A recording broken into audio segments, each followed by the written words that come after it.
pa ba ninyo ang inyong unang pagpasok sa paaralan noong mga nakaraang taon? May galak ba at pagkasabik kayong naramdaman sa unang araw pa lamang? Dahil sa ating kinahaharap na pandemyang dulot ng COVID-19, marahil ay hindi na natin mararanasan ang mga dating nakagawian sa pagbabalik eskwela sapagkat mahigpit na isinaalang-alang ng kagawaran at ng ating sangay ang pinakaligtas na paraan upang makaiwas sa sakit at mapanatiling malusog ang lahat ng mga mag-aaral, guro at kawani. Isang taonang programa ang Oplan Balik Eskwela o OBE na naglalayong masigurado na ang lahat ng mga mag-aaral ay makakapal at makakapasa sa unang araw ng klase. Ito ginagawa upang problema, tanong, at iba pa na may kaugnayan sa pagbubukas ng klase. Nakikiisa ang sangay ng lungsod ng Cavite sa isang maingat at ligtas na pagbubukas ng taong panuruan 2020 hanggang 2021. Narito ang ilan sa mga mahahalagang paalala sa pagbabalik eskwela. Nakalaan ang mga araw mula June 1 hanggang June 30 para sa pagpapatala ng lahat ng mga batang nais pumasok ngayong school year 2020-2021. Kabilang na rin ang mga naunang nakapagpalista noong panahon ng early registration at yaong mga nakapag-enroll online sa kani-kanilang mga paaralang pinapasukan. Batid natin na nagkaroon na ng mga naunang survey nitong mga nakaraang buwan, ngunit dahil sa mga pagbabagong dulot ng COVID-19, mirarapat ng departamento na magsiyasat muli sa pamamagitan ng Learner Enrollment and Survey Form na siyang sasagutan ng mga magulang o guardian sa araw ng pag-e-enroll upang makakalap ng tunay at tamang impormasyon. Tandaan, nararapat sagutin ang form ng buong katapatan dahil dito nakasalalay ang magiging desisyon kung paano ipagpapatuloy ng paaralan ang pag-aaral ng ating mga mag-aaral. May ilang pamamaraan upang makapag-enroll at makapagsagot ng Learner Enrollment and Survey Form. Mayroong printed na form na ipapamahagi sa kiosk ng bawat paaralan. Mayroon din namang online form na maaaring ma-access ng mga magulang sa kani-kanilang mga tahanan. Marapat lamang na kayo ay makipag-ugnayan sa paaralan na papasukan ng inyong mga anak para sa mas detalyadong tagubilin. Magkakaroon din ng ating sangay ng OBE Public Assistance Command Center na magsisilbing mekanismo ng DepEd upang sumagot, magproseso at magparating sa kinauukulan ng mga impormasyon at iba pang issue mula sa publiko na may kinalaman sa pagbubukas ng klase. Gayun din, ngayong taon ay gagamit tayo ng OBE Ticketing System, isang open source na ginagamit ng Central Office upang maitala at matugunan ang lahat ng mga katanungan at issue hinggil sa pagbabalik eskwela. Sa June 1 din ang simula ng Brigada Eskwela o Bayanihan sa Eskwela na karaniwang ginagawa tuwing Mayo. Ito ay magtatagal hanggang August 29. Sa August 24, 2020 ang unang araw ng pasukan na inaprubahan ng IATF batay sa batas. Ang mga bata ay hindi kailangang pumunta ng paaralan. Binalangkas na ng kagawaran ang mga pamamaraan ng pag-aaral upang maging ligtas ang bawat isa. Likas sa mga Pilipino pagiging matulungin, lalo na sa panahon ng kagipitan at kalamidad. Damang-dama ang pagtutulungan ngayon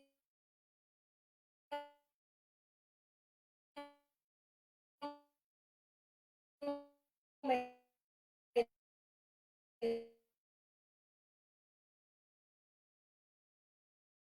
nararanasan sa COVID-19. Tigilan mo na kung paano natin isasagawa ang dalawang napakahalagang programa ng ating ahensya, ang Brigada Eskwela at ang Oplan Balik Eskwela, dahil na rin sa banta sa ating kalusugan. Subalit hindi natin pwedeng isakripisyo ang edukasyon ng ating mga kabataan. Dapat itong magpatuloy. Sa tulong ng ating mga stakeholders, sama-sama nating tugunan ang pangangailangan ng ating mga mag-aaral upang patuloy nating maisulong ang kalidad ng edukasyon at maisulong ang pag-aaral ng ating mga mag-aaral. Sa tulong ng ating mga stakeholders, sama-sama nating tugunan ang pangangailangan ng ating mga mag-aaral upang patuloy nating maisulong ang kalidad ng edukasyon at maisulong ang pag-aaral ng ating mga mag-aaral. siguro ang kanilang kalusugan at kaligtasan. Tara na, makibrigada na.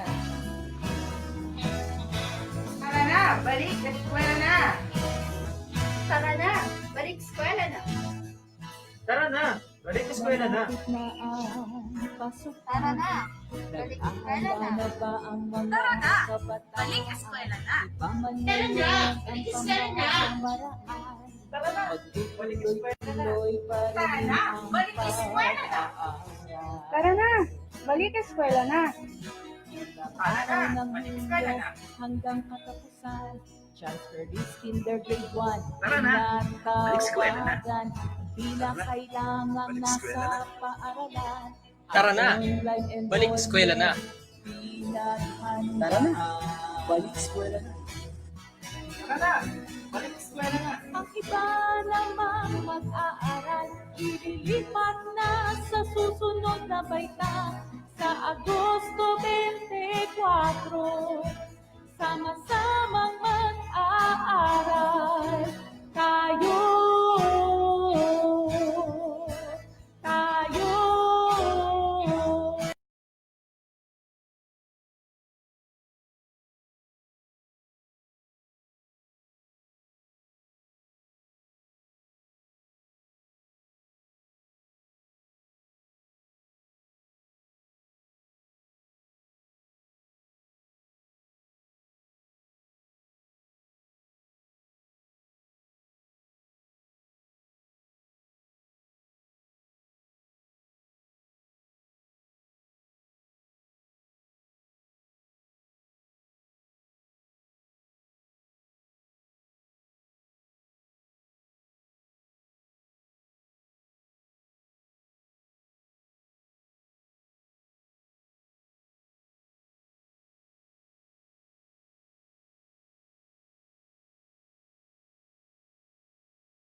Bilang tugon sa isang bagong hamon, learning delivery modalities, isusunod dito sa pagtuturo. Ating tugon upang magtuloy-tuloy ang edukasyon. Distance learning, pagtuturo kahit malayo, online, television, o radyo ang self-learning modules. Mayroong print, may digital, lahat ng paraan gagawin para sa mag-aaral. Sa blended learning, lahat-lahat pagsasamahin, masiguro lamang lessons ay makarating. TV, radyo, module, online, anuman ang gamitin. Ang mahalaga, tuloy pa rin ang teaching learning. Sulong edukalidad, magpapatuloy na kalidad na edukasyon. Pinakamatibay na pundasyon, pag-aaral na ligtas sa lahat ng panahon.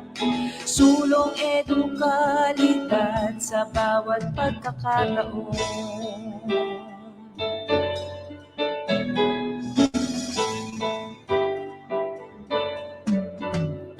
Homeschooling, alternatibong paraan ang mga magtuturo, mga magulang, learning materials, kukunin sa paaralan o dadalhin na lamang sa kanilang mga barangay. Sa Blended learning, lahat-lahat pagsasamahin. Masiguro lamang lessons ay makarating.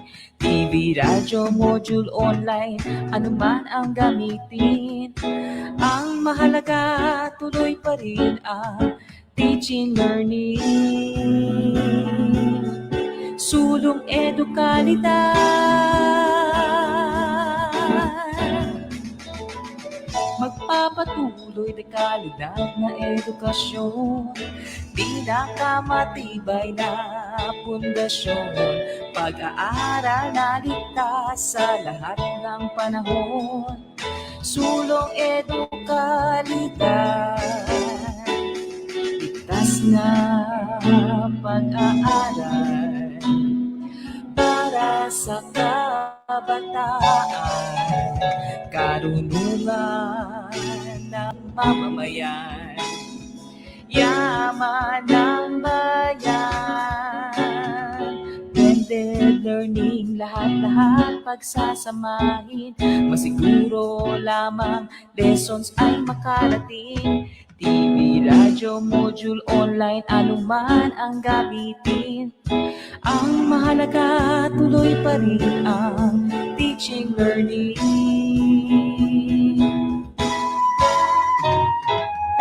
Magpapatuloy na kalidad na edukasyon, pinakamatibay na pundasyon, pag-aaral na ligtas sa lahat ng panahon. Sulong edukalidad sa bawat pagkakataon, ligtas sa lahat ng panahon, kabataan itong henerasyon.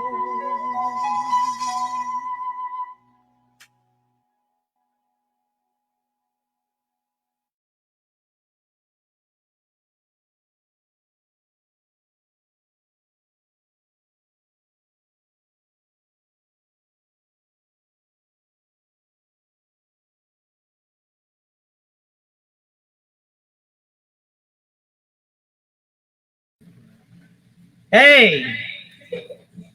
Good morning, fellow Caviteños. Welcome to our day 3 of the Milk and Bow training. First of all, let's have a prayer first to bless our session for today. Let us bow our heads and feel the presence of our Almighty Father.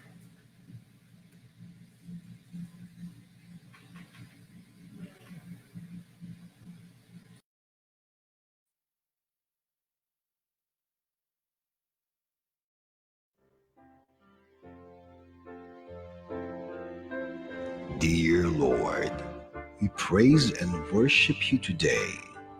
You are exalted in our midst. We ask for forgiveness for every sin we have done. Have mercy on us, our Father. As we start our program today, let your guidance and protection be upon us. Send your Spirit to us and give us wisdom. We thank you for all the blessings we have received. We also thank you for the lives of the people in this place. Be glorified in everything we do. In your name we pray. Amen.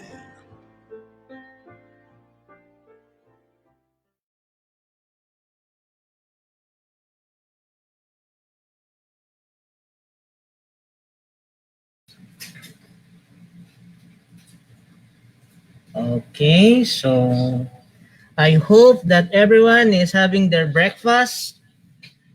You had a good sleep, and we are hoping that everybody is doing okay, doing fine, stay healthy. So our session for this morning is more of understanding the learning modalities that the schools will be using in the implementation of our basic free education in school year 2020-2021. So before we indulge to the pedagogy and modalities that is needed to be tackled for today, let us have a recap from a past video presentation that we have prepared last summer related to learning modalities.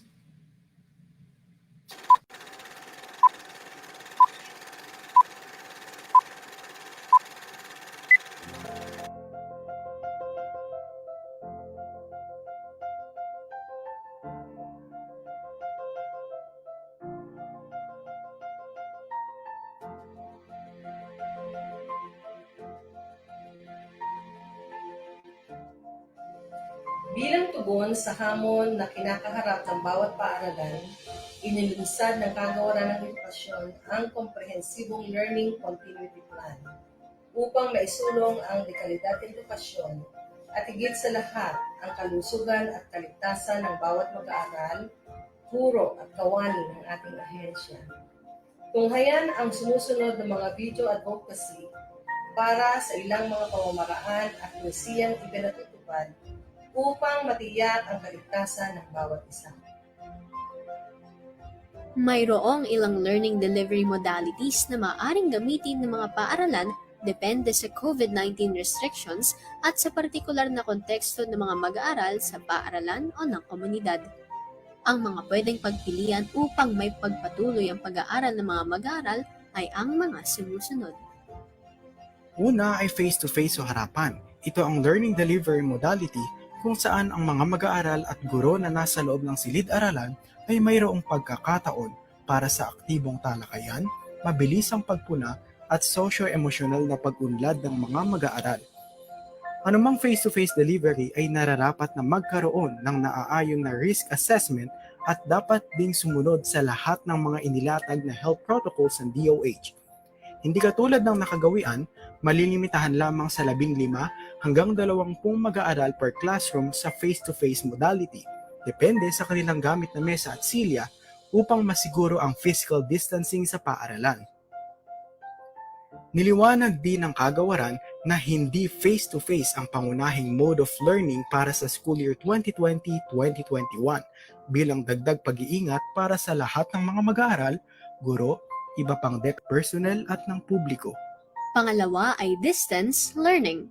Ito ang learning delivery modality kung saan ang pagkatuto ay nangyayari sa pagitan ng guro at mag-aaral na hindi pisikal na magkasama. Mayroong 3 uri ang modality na ito: Modular Distance Learning o MDL, Online Distance Learning o ODL, at CV Radio-Based Instruction. Ating isa-isahin ang mga naturang uri ng distance learning. Una sa uri ng distance learning ay modular distance learning. Nakapaloob dito ang paggamit ng mga mag-aaral ng self-learning modules na nakaprint o di kaya nasa digital format o electronic copy. Depende kung ano ang naaangkop sa setup ng mga mag-aaral. Mayroong mga printed na learning resources kagaya ng learner's materials, textbooks, activity sheets, study guides, at iba pang study materials.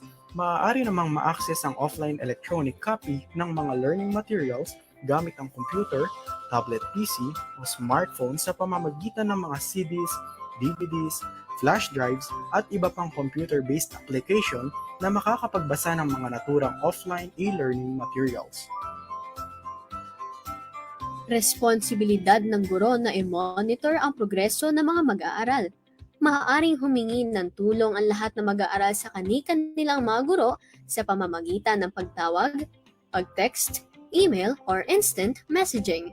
Maaari ring magsagawa ng home visit sa mga guro sa mga mag-aaral na nangangailangan ng remediation o tulong.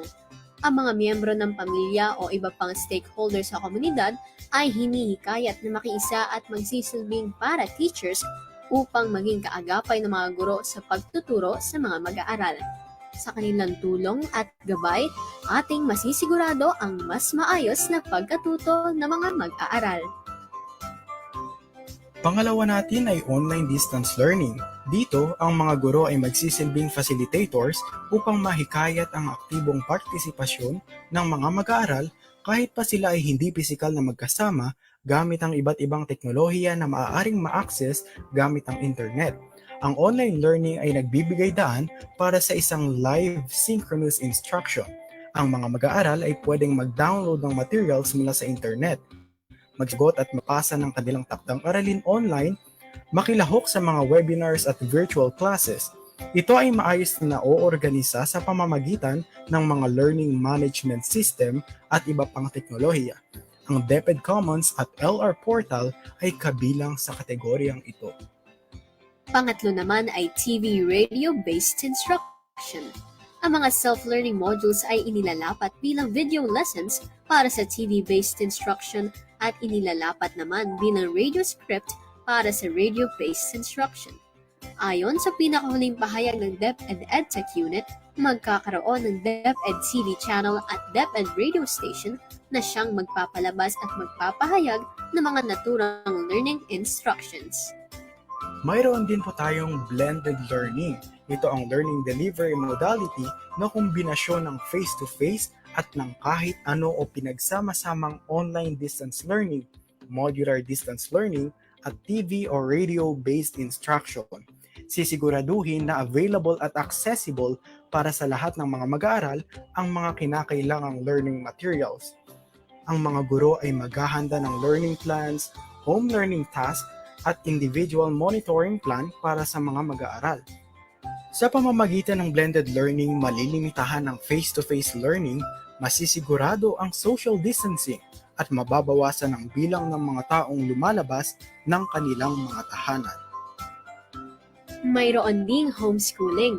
Ito ay isang uri ng Alternative Delivery Mode o ADM na naglalayong makapagbigay ng quality basic education sa ating mga learners sa pamamagitan ng isang home-based environment kung saan ang mga magulang o guardian o sino mang nakakatanda ay magsisilbing home learning facilitator na sasailalim sa training at siyang magtuturo sa mag-aaral. Ang mga learning materials ay maaaring kuhanin sa paaralan o sa mga itatalagang community learning centers sa kani-kanilang mga komunidad o barangay. Ito ang siyang ipapagamit sa mga bata para sa kanyang pagkatuto. Maaari ring gamitin karagdagang pantulong sa pagkatuto ang mga TV radio-based instructions. Malaya ang homeschooling bilang pamamaraan sa pagkatuto dahil maaaring turuan ng pamilya ang mga bata alinsunod sa kanilang personal na pananampalataya, filosofiya at pagpapahalaga. Gayunpaman, malaya ring nasusunod ang oras ng pag-aaral ayon sa kanilang angkop na schedule. Ilan lamang ang mga pamamaraang ito sa mga pulisiyang isinasagawa upang matiyak ang kaligtasan ng ating mga mag-aaral, guro at kawani. Ito ang layunin ng sulong edukalidad, ang magpatuloy ng sama-sama habang inihahanda natin ang sistema ng edukasyon para sa hinaharap. Ang DepEd po ay hindi napapagod at hindi natatapos mag-isip kanan upang ang edukasyon ay maibigay sa ating mga estudyante at mga mag-aaral sa kabila ng pandemic na ating nararanasan.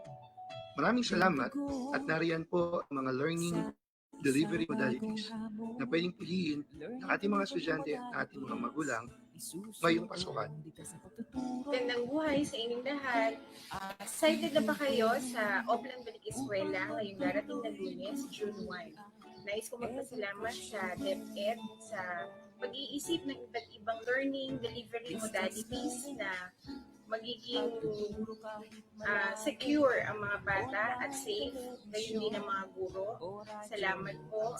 At sa pag-equip sa mga guro sa iba't ibang uri ng webinars na kinundak simula noong March, April hanggang sa kasalukuyan upang matutunan namin ang blended learning, hybrid learning, at iba't ibang uri na paano namin ma-reach out ang mga kabataan at hindi nila mapabayaan ang kanilang edukasyon at ang kanilang kinabukasan.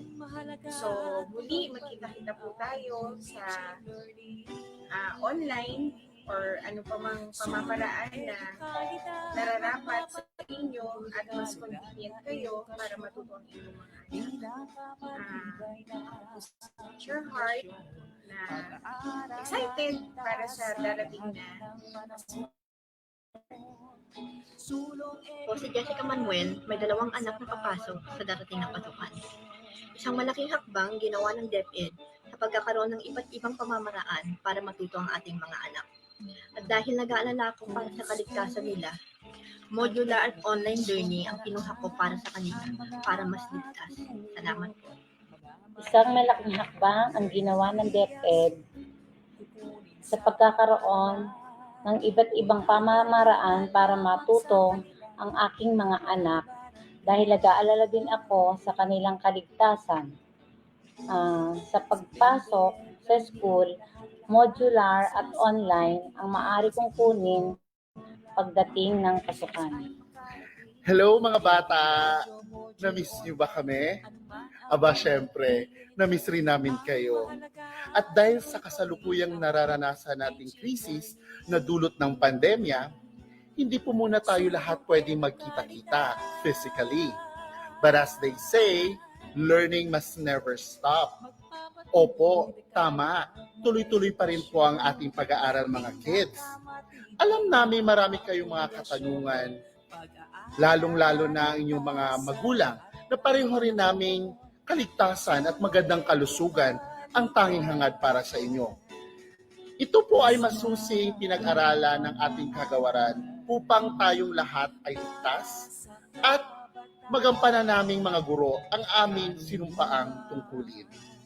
Kaya tara na, magpalista na sa darating na Balik Eskwela program ng DepEd. Maraming salamat po. Blended learning, lahat-lahat pagsasamahin. Masiguro lamang lessons ay makarating. TV, radyo, module, online, anuman ang gamitin. Ang mahalaga, tuloy pa rin ang teaching learning.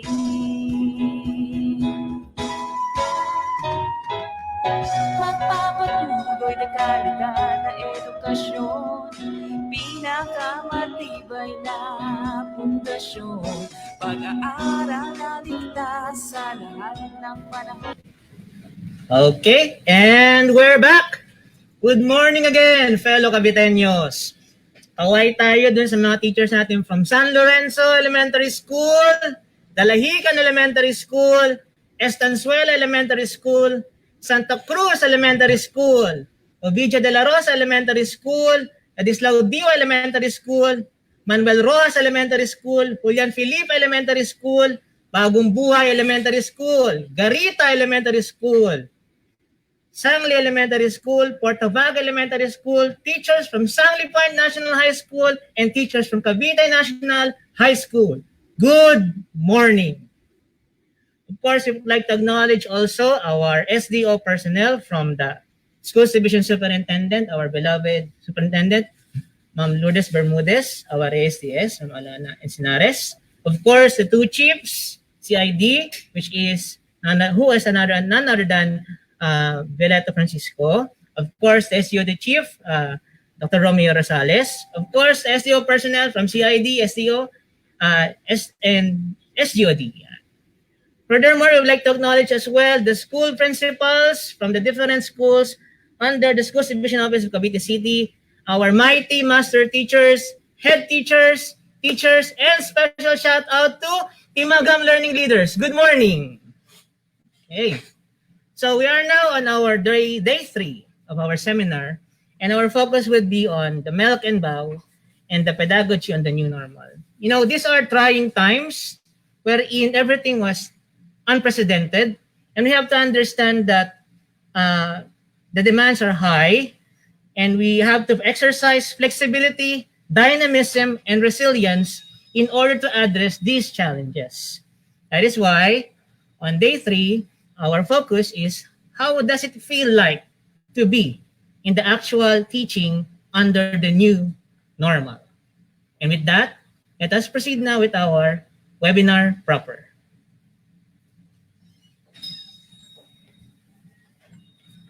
Okay, so in the past 2 days, basically what we had is to understand how did we come up with the milk, okay, and then what preparatory stages do we have to consider before we enter the actual classroom scenario. So the basic reason for having this training is to give you that idea, that actual feel on how are we going to teach, recognizing the two modalities that is existing or will be utilized within our city division. That's why we started with the video earlier to have a recap of what we had forecasted in the past summer nung dumaan si ECQ. So, let's have this conversation or this kapihan, how do you call it, kumustahan, or convey on how are we going to render this in the field. Less the technicalities and the foundation of education and pedagogical ideas in Vygotsky, ni Piaget. The thing that we have to understand right now is basically how will the teaching learning process will happen under the new normal, considering the modalities that we have here for STO Cavite City. Basically, we have more than 1 trillion ways on how to cater our online delivery mode. But given such time constraint was given to us, we cannot tackle that much elaborately, and hopefully we could impart to you the skills needed. So we decided to have a separate training for that matter with regards on the platforms to come into and utilize to, so that we could give that to our children. Furthermore, let us proceed with our topic for today. Of course, you know me, Education Program Supervisor in Science, yours truly. I'll be your facilitator for today. Basically, our fact right now is that the Schools Division Office of Cavite City is composed of 12 elementary schools, 2 secondary high schools, 57 non-teaching, and 873 teaching and teaching-related personnel, and then 71 SAU personnel, collectively working to address and assist our learners. As of today, we have 20,041 learners who are enrolled as of June 15, 2020. Regular and, of course, LSENs. With that, in the past summer, we have a baseline data. We have gathered that in series of surveys, focus group discussions, on which type of learning modality would be more feasible for the city division to use. Among all the considerations, these are the top 6 considerations or modalities preferred by our learners. And based on the survey given on the past summer, it was modular learning and online platforms which reached the top 2 ranks, followed by education television, followed by blended learning, and of course radio broadcasting, and number 6 is others. So every action that we consider here in the City Schools Division Office is based on data that is harnessed or harvested in the field. Furthermore, our content, our mechanism on how we're going to execute our modalities in the school year 2020-21 is based on the Pivot LCP ICLEA framework. So all the city divisions in Calabarzon is anchoring in this scheme or framework in order to give the optimum and holistic approach of how are we going to expect the learners will be, okay, and the learning sequence or learning experience and the competencies that we're going to deliver in the city according to what we envision that the learners of Calabarzon will be in its end. So from its parts, intent, content, competencies, learning experience, and followed by assessment, all of this branch out, okay, to support achieved learning outcomes, engagement, continuity. The content branches out to MELCs, enabling, and BAU. And then from the learning experiences to the modalities, using the idea approach and having the LR materials, and then assessment from the 4 dynamics, which is formative, diagnostic, summative, and authentic learning. As we head on, in our preparation with our division LCP anchored to this framework, we came up with this. Almost the same elements were considered here. The only one that is adjusted is the learning experience. Ano bang uri ng competencies, learning sequence, learning experience are we planning to give the Caviteños within the city division? That's why, anchored to the initial survey and of course our Pivot LCP ICLEA framework, our learning experience was there modified into sub-modalities, which is online distance learning and modular distance learning.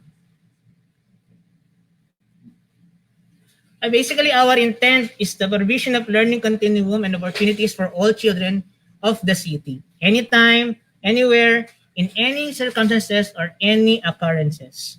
So as I have said earlier, we started with these 3 words: flexibility, dynamism, and resilience. As we have prepared in the initial stages, before the opening of classes, we have series of plans. We have to understand that, dear teachers, that nothing is certain under this pandemic era or this time of crisis. So we should exercise those 3 things. As I have said, flexibility, dynamism, and resilience. The ability to adapt immediately to these sudden changes which we have no control at all. Okay? That's why these are the elements to be considered in order to address the learners under school year 2020-2021. Furthermore, the intent was supported by these core objectives to ensure health and safety and well-being of learners, teachers, and stakeholders, to assist the learners in the transition from traditional classroom across flexible learning opportunity platforms. Number 3, to expand the capacity of the learners in exhibiting traits of independent learning. Number 4, to provide learning resource materials to be used for the prevailing learning modalities. And number 5, elevate the parental involvement and community support as co-facilitators of learning environment. So, sabi nga nila, it takes a village to educate a child. But basically right now, it takes the world to educate a child. So, hindi lang to babalikatin ng mga guro, ito ay nangangailangan ng mga katuwang, higit lalo ng ating mga magulang, ang ating LGU, at iba pang mga sectors ng ating lipunan upang ma-realize yung ating targets and goals for the learners of SDO Cavite City. Now, the next slide will be about content. Ano ba talaga yung lalamanin ng ating teaching learning delivery? That's one question that needs to be answered, which is clarified to us by the past discussers or facilitators who have led the training in the past 2 days. First of all, for consideration for content, we have the MELC, the most essential learning competencies. As discussed yesterday, there were learning competencies that were rephrase, retained, merge, drop, in order to come up with the MELC itself that is later on evolving as we head on with our delivery of basic education to our learners. Of course, for consideration, aside from the learning competencies, is the budget of work. Gaano ba katagal o how many days is needed for the contact hours for the learners? How long would it take for the learning competencies to be delivered for our children? Followed by the enabling competencies, of course, to come up with the pivot learning exemplars. We all know that it is mandated to all of us teachers that as much as possible before we execute our lesson, we plan it first to have a more sound execution of our teaching learning instructions. Learning experience follows. They have 3 pillars to consider for it. First is the learning modality. What type of learning modality are we going to give the learners in SDO Cavite City? The learning plan. How would it run? The learning sequence itself. And of course, yung basic instrument in conducting these modalities are the learning resources. These are 3 pillars essential to have a sound learning experience. The learning modality, as we branch out for the first pillar, we have 3 considerations. Administrative capacity is considered, the readiness of stakeholders, both internal and external stakeholders, the flexibility due to changing situation. When we say flexibility due to changing situations, it considers directives from the LGU, directives from DepEd, directives from the IATF, and directives from our interagencies. Next is learning plan. For the learning plan, it has a sequence wherein you have to introduce first, followed by you develop it, and then you engage in a simulated assessment, which we will further on discuss, walk through, how would we feel like giving this plan to our learners under these 2 modalities. The learning resources as of the moment has undergone these stages from the development, the quality assurance, the reproduction, which is digital and printed, and distribution. The SDO has been planning for its continuity plan on how are these stages going to run smoothly and be able to produce these learning materials in our respective schools. So, meron na tayong existing na mechanism dyan. I-execute na lang natin. The budget is already assured to you that the SDO is doing its best to provide this to our learners. And then, of course, followed by assessment. Under these two modalities, we have here, of course, the baseline will be strictly in compliance with Debit Order Number 8, Series 2018. And then the following will be further on elaborated to you by our Education Program Supervisor in Mathematics, none other than Dr. Rodelia Frias, after my session. And then, of course, after a series of baseline data, analysis, in-depth analysis, and interpretations, our SCO came up with these two prevailing modalities which feasibly we could use in the field. So, SCO Cavite City flexible learning options flow under the new normal distance learning.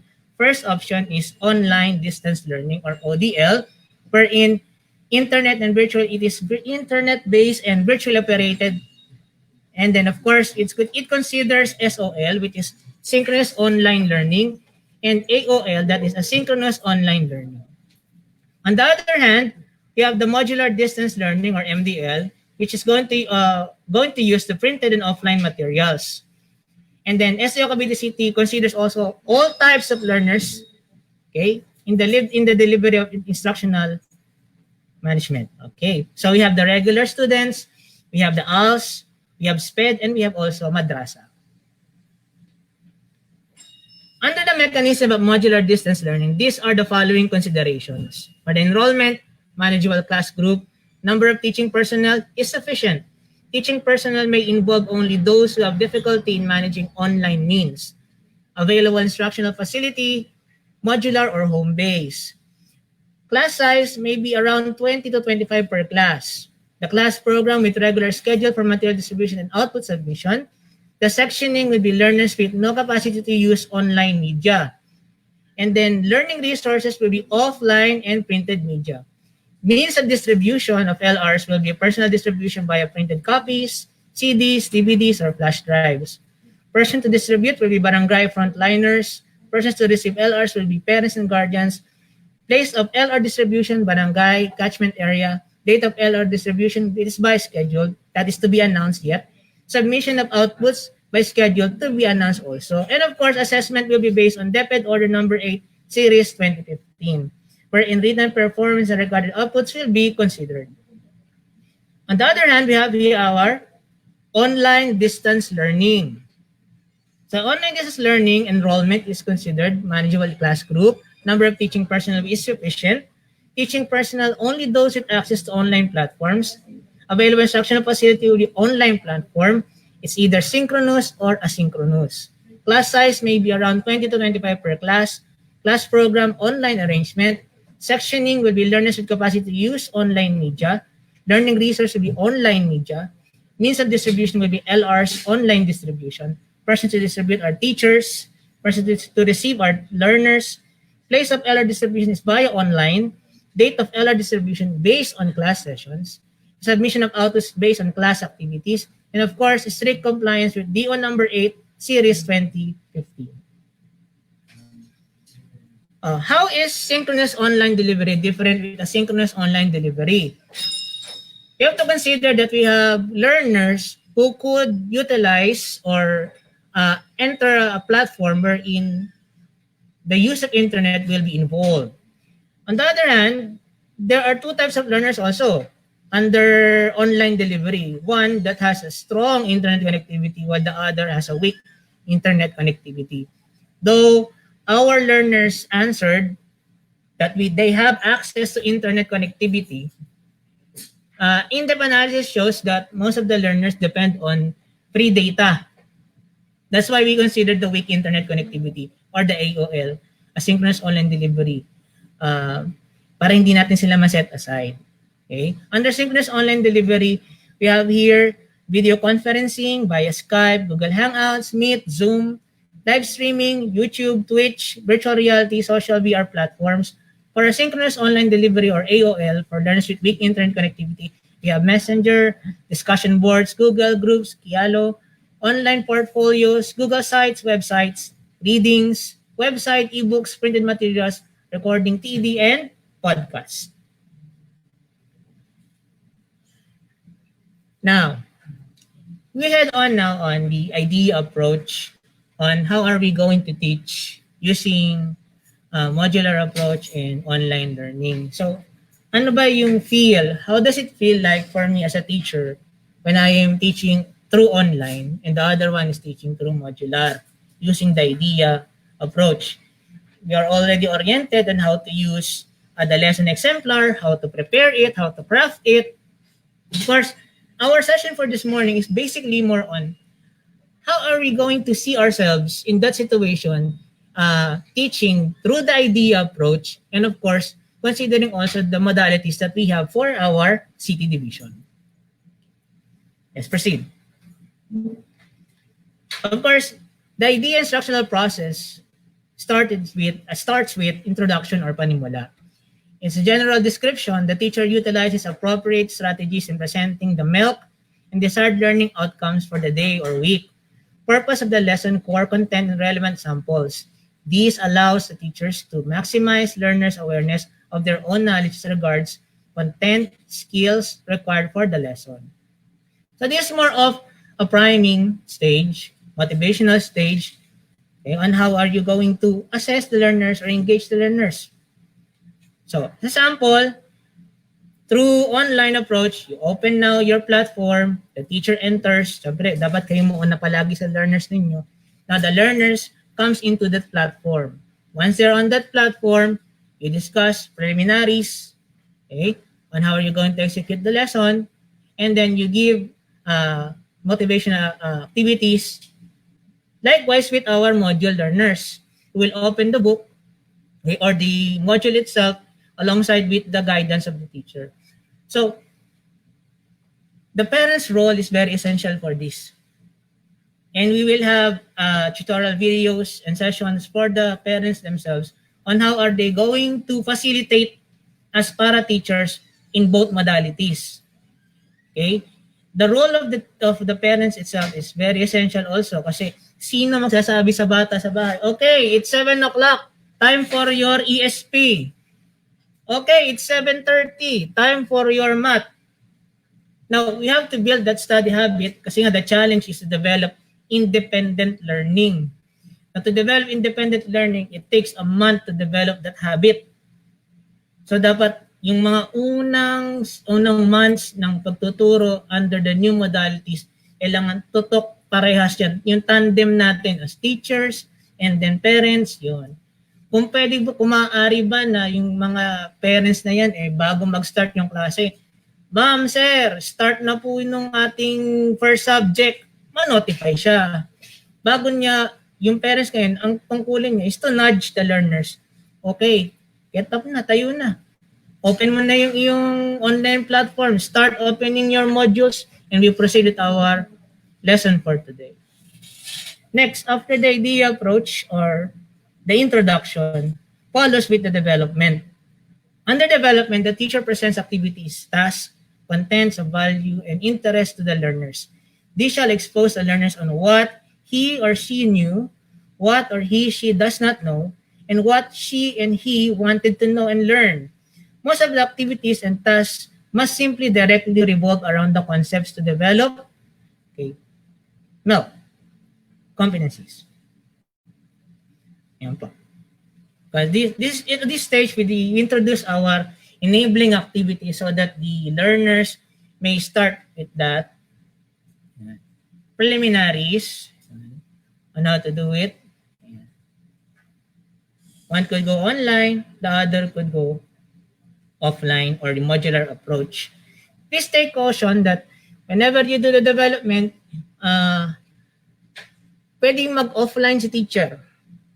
Diba sa introduction, nag-online kayo, tapos magbibigay kayo ng development stage which is more on enabling activities, you can turn off that kung kayo ay asynchronous. Kaya, pero kung kayo ay synchronous online learning, diretso po yun, live po yun. That is for the learners who have strong internet connectivity. Si AOL, which has weak internet connectivity, we cannot demand them na 3 hours straight na naka-online sila kasi nga they are using only free data. So what we could do is by part, idea, online. Pagdating ng development stage, okay class, I will give you 10 minutes to work on your enabling activity and then we resume by this time. Ganun po. So hindi consume yung kanyang internet connectivity or data para po sa execution ng kanyang lesson. And at the same time, you give opportunity for the learner to explore the guides, okay, the instructions for the activities presented for the enabling activities. Another key point for us to consider in developing our activity worksheets or enabling activities, you have to understand that the bottom line there is kailangan po instructions natin is self-directed for the learners.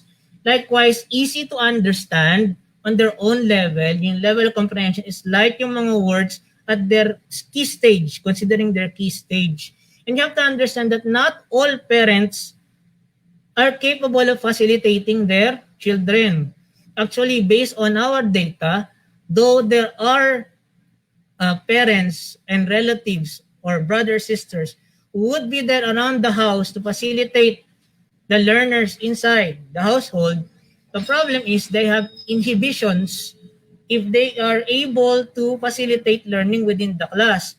Kaya dapat po ang ating medium of instructions sa ating activity sheets would be more considerate of our client, which is more of the learners itself.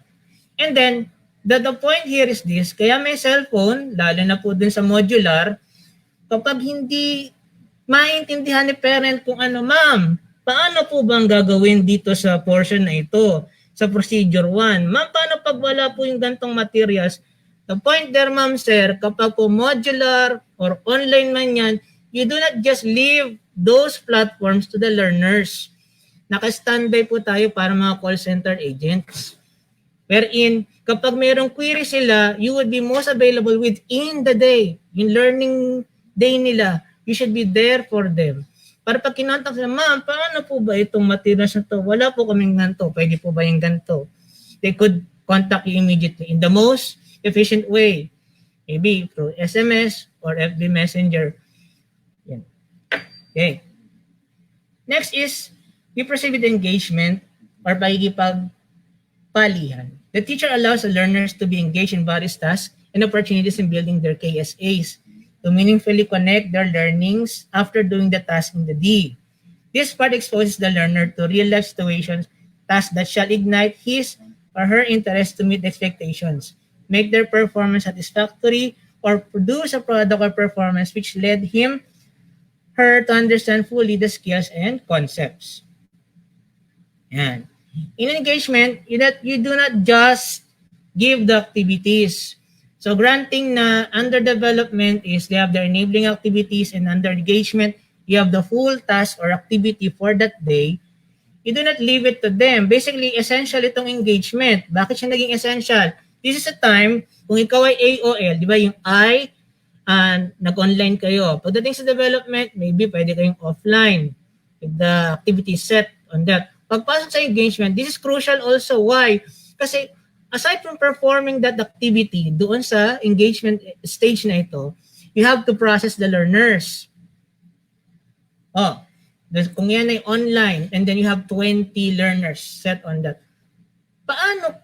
How many of you arrive with the same answer? How come the answer of Pedro is different from the answer of you? Questions such as that. Hindi kailangan po maging hardcore ang turo natin during the pandemic era. Light, essential questions. A minimum of 5 essential questions for each stages.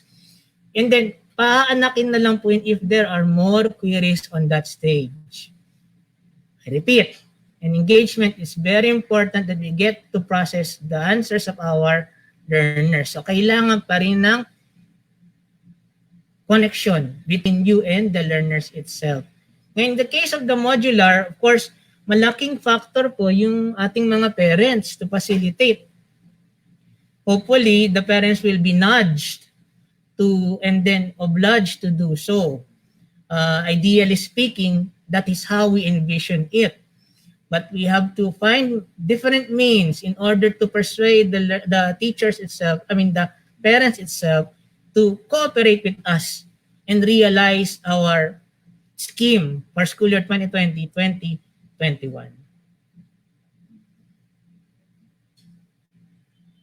Of course, after that, we have the assimilation o yung paglalapat. The teacher brings the learners to a process where they shall demonstrate ideas, interpretation, mindset, or values, and create pieces of information that will form part of their knowledge in reflecting, relating, or using it effectively in any situation or context. This part encourages the learners in creating conceptual structures, giving them the avenue to integrate new and old learnings. Now, under assimilation, we evaluate now the outputs of our learners, whether it is performance-wise, output-wise, and basically the most essential in this stage is reflective. It should be reflective for the learners. We have to understand, ano bang napulot nila? What is your pulot for today? Ano ba ang nakuha mo doon sa ating discussion? Ano ba ang nakuha mong bagong knowledge? Ano ba ang hindi clear sa'yo? How can I assist you with that? Yan. So based on the sample that we have here, you can see that there are performance-wise, there is a reflective portion, and then we have here stage for realization on the seed germination itself. Yan. Let's proceed to the next slide. Now, as a whole, this is how it's going to look like under the two modalities. These are all information coming from Regional Memo 296 in this enclosure. So the pivot, introduction, panimula, its focus is on the learning competencies, the MELCs, desired learning outcomes, content, and values. And then the adjustments for 4 Rs, it's more for recall, recap, refresh. And then on development of pagpapaunlad, concepts, introduction of concepts, basic skills, developmental activities, and remediation. It's more of bridging. Engagement, paipagpalihan, learning opportunities, hands-on engaging activities, learning points, performance or output, reflection. In assimilation or paglalapat, learning delivery outcomes, new skills, new knowledge idea, habits of the mind, life, and relearning for its adjustment. Now, here's a sample of paano ba ang transition ng learning sequence natin per key stage area. Now, we have here we have series of examples here. As I show you the next slides, please bear in mind that these are proposals, sample, still subject for modification and enrichment so that we could have a sound delivery within the city division in our respective school settings. Sample learning sequence or ODL for kindergarten. Ayan, so at 8 to 8 a.m., 8 to 8:10 a.m. online meeting time 1, followed by work period 1, 8:10 to 8:50 a.m., followed by online meeting time 2, 8:50 to 9 a.m., and then storytelling 9 to 9:30 a.m., work period that is work period to 9:30 to 10 a.m., and then indoor-outdoor activity. In having these learning blocks or learning sequence, you consider also the attention span or the capacity of the learners under the key stage 1 to adapt. Yung attention span niya na around 1 hour or 2 hours lang po yung capacity ng bata sa stage na ito. Was also considered. Followed by, here's another example for our grade 2, distance learning. Ang aga ng start niya, 6:30 to 7. But it could be adjusted also in terms dun sa needs or context ng inyong school. Anyway, this is just a sample. So mother tongue, 7 to 7:50, Filipino, 7:50 to 8:20 a.m., followed by AP, which is 8:20 to 9 a.m. A health break, very important po na may health break ang bata kasi hindi po pwedeng dire-diretso sila sa online delivery. And then sa math, meron pong 9:30 to 10:20, followed by MAPE, 10:20 to 11 a.m., English, ODL, that is 11 to 11:20 a.m., and then end session by 11:30. I repeat, the sample learning sequence is just an example. Now, for grade 7, here's another initial trial or sample of how the delivery sequence would be. So Monday would be considering 2 subjects, ESP, and then English. Tuesday would be math, followed by Filipino. Wednesday would be science, followed by MAPE. Thursday would be AP, followed by TLE. Then hands-on activity, learning on their own pace, remedial. And still, this is subject for modification. The sample learning sequence for our distance learning for SPED. Ayan. First would be meeting on the online with learner and parent, followed by work on module. Then the next learning block would be formative assessment through online games and video calls, followed by online video for different activities. And then number 5, this is subject for modification. Since the instruction to us is there is no face-to-face encounter, this area shall be removed.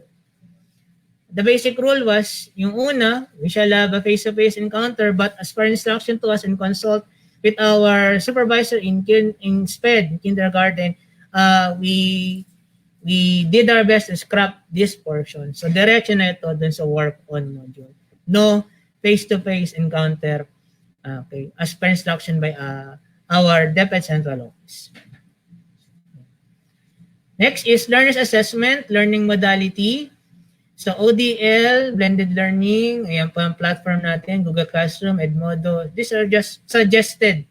Meet, Zoom, Messenger. What knowledge skills to be expected? Online quiz test, online games, blog, podcast, e-portfolio, actual products, attitude and values to be acknowledged. Okay, yan po. And for MDL, devices, cell phones, laptops, modules. Okay, and then knowledge skills will be digital printed quiz tests, video, audio record, portfolio, actual products. These are just sample examples for our learner assessment. And then of course, we go back to our learning continuity plan. Ito yung kabuuan po na ini-expect sa atin in the delivery of our learning experience. And of course, classification of learning resource materials is expected to be provided to our learners. Sample class program, okay, considering the 40 hours interaction, and of course the 40 minutes interaction, and then the 8 hours teaching service by our teachers for key stage area.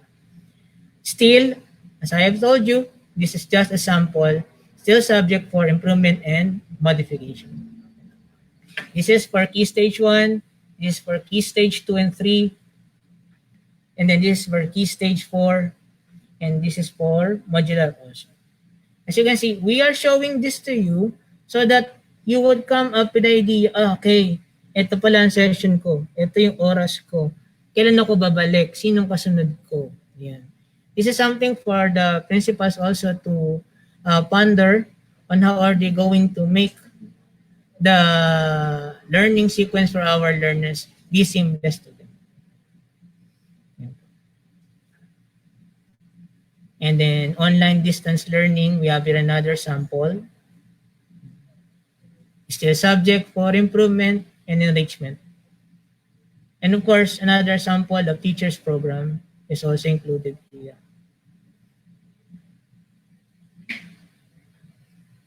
And that ends up my talk for this morning. I'm now ready to take your questions. Good morning, everyone. God bless. Okay, for your comments po, and then inquiries, you may comment now on the comment section so that we could harvest your questions from us.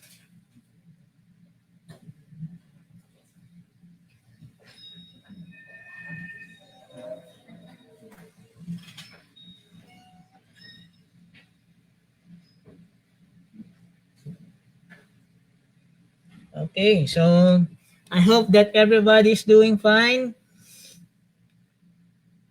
Sana nakapagkape po kayo. Ayan. Nakapag-hash brown kayo, nakapag-delivery kayo, nakapag-padala kayo ng McDo.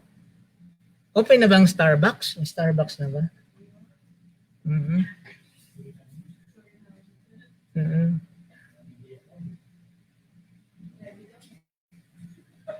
Mm-hmm.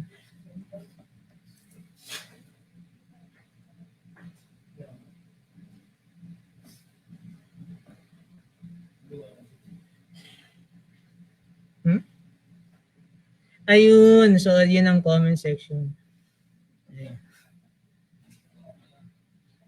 Ay, thank you po. Thank you po kay Ma'am Christy Pagaduan. Thank you, Ma'am Bennett Pablo.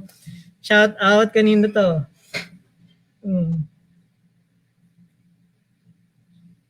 Wow. Well done, sir. Salamat po. Sir Ednel, pamakdo ka naman. Pamnipa, thank you so much po. Yan. Yan. Sir Andrew, God bless. Questions po? Do you have questions?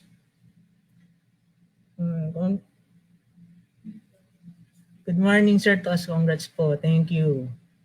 Wala Jasama. Good morning po. Good morning. Wala na po tayong tanong. Di kayo Meron po? Yung po bang sample schedule na binigay nyo ay possible na ganun ang schedule ng teaching namin online? Yes po, ma'am. Yung pinakita po namin sa inyo pong sample, especially the last slides, nung dinevelop po ito ng ating kasama na supervisor sa CID, consider niya po yung online tsaka yung modular delivery natin. Yan po ay still subject for deliberation ng ating tropang CID so that further po ma-refine siya. Pero hihingin din po natin yung tulong nating mga school heads kasi sila po ang mayroong direct na feel on how to prepare these teaching programs or learning sequence para sa ating mga learners.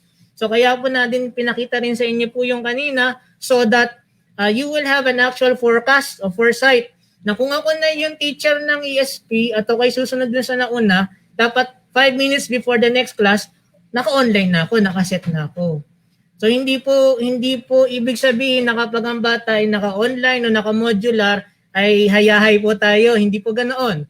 Kapag may klase tayo, naka-standby po tayo mga teachers for any call or contact po via messenger.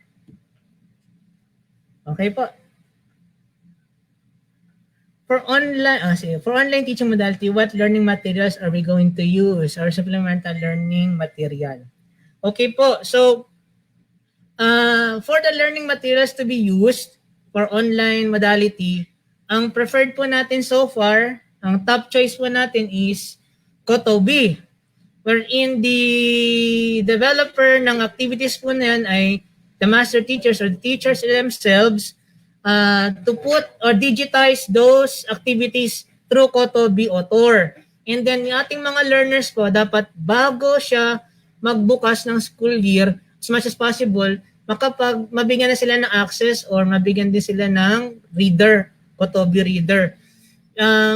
Meron din tayong mga na-encounter na medyo costly yung pagda-download ng app, ng legit na app.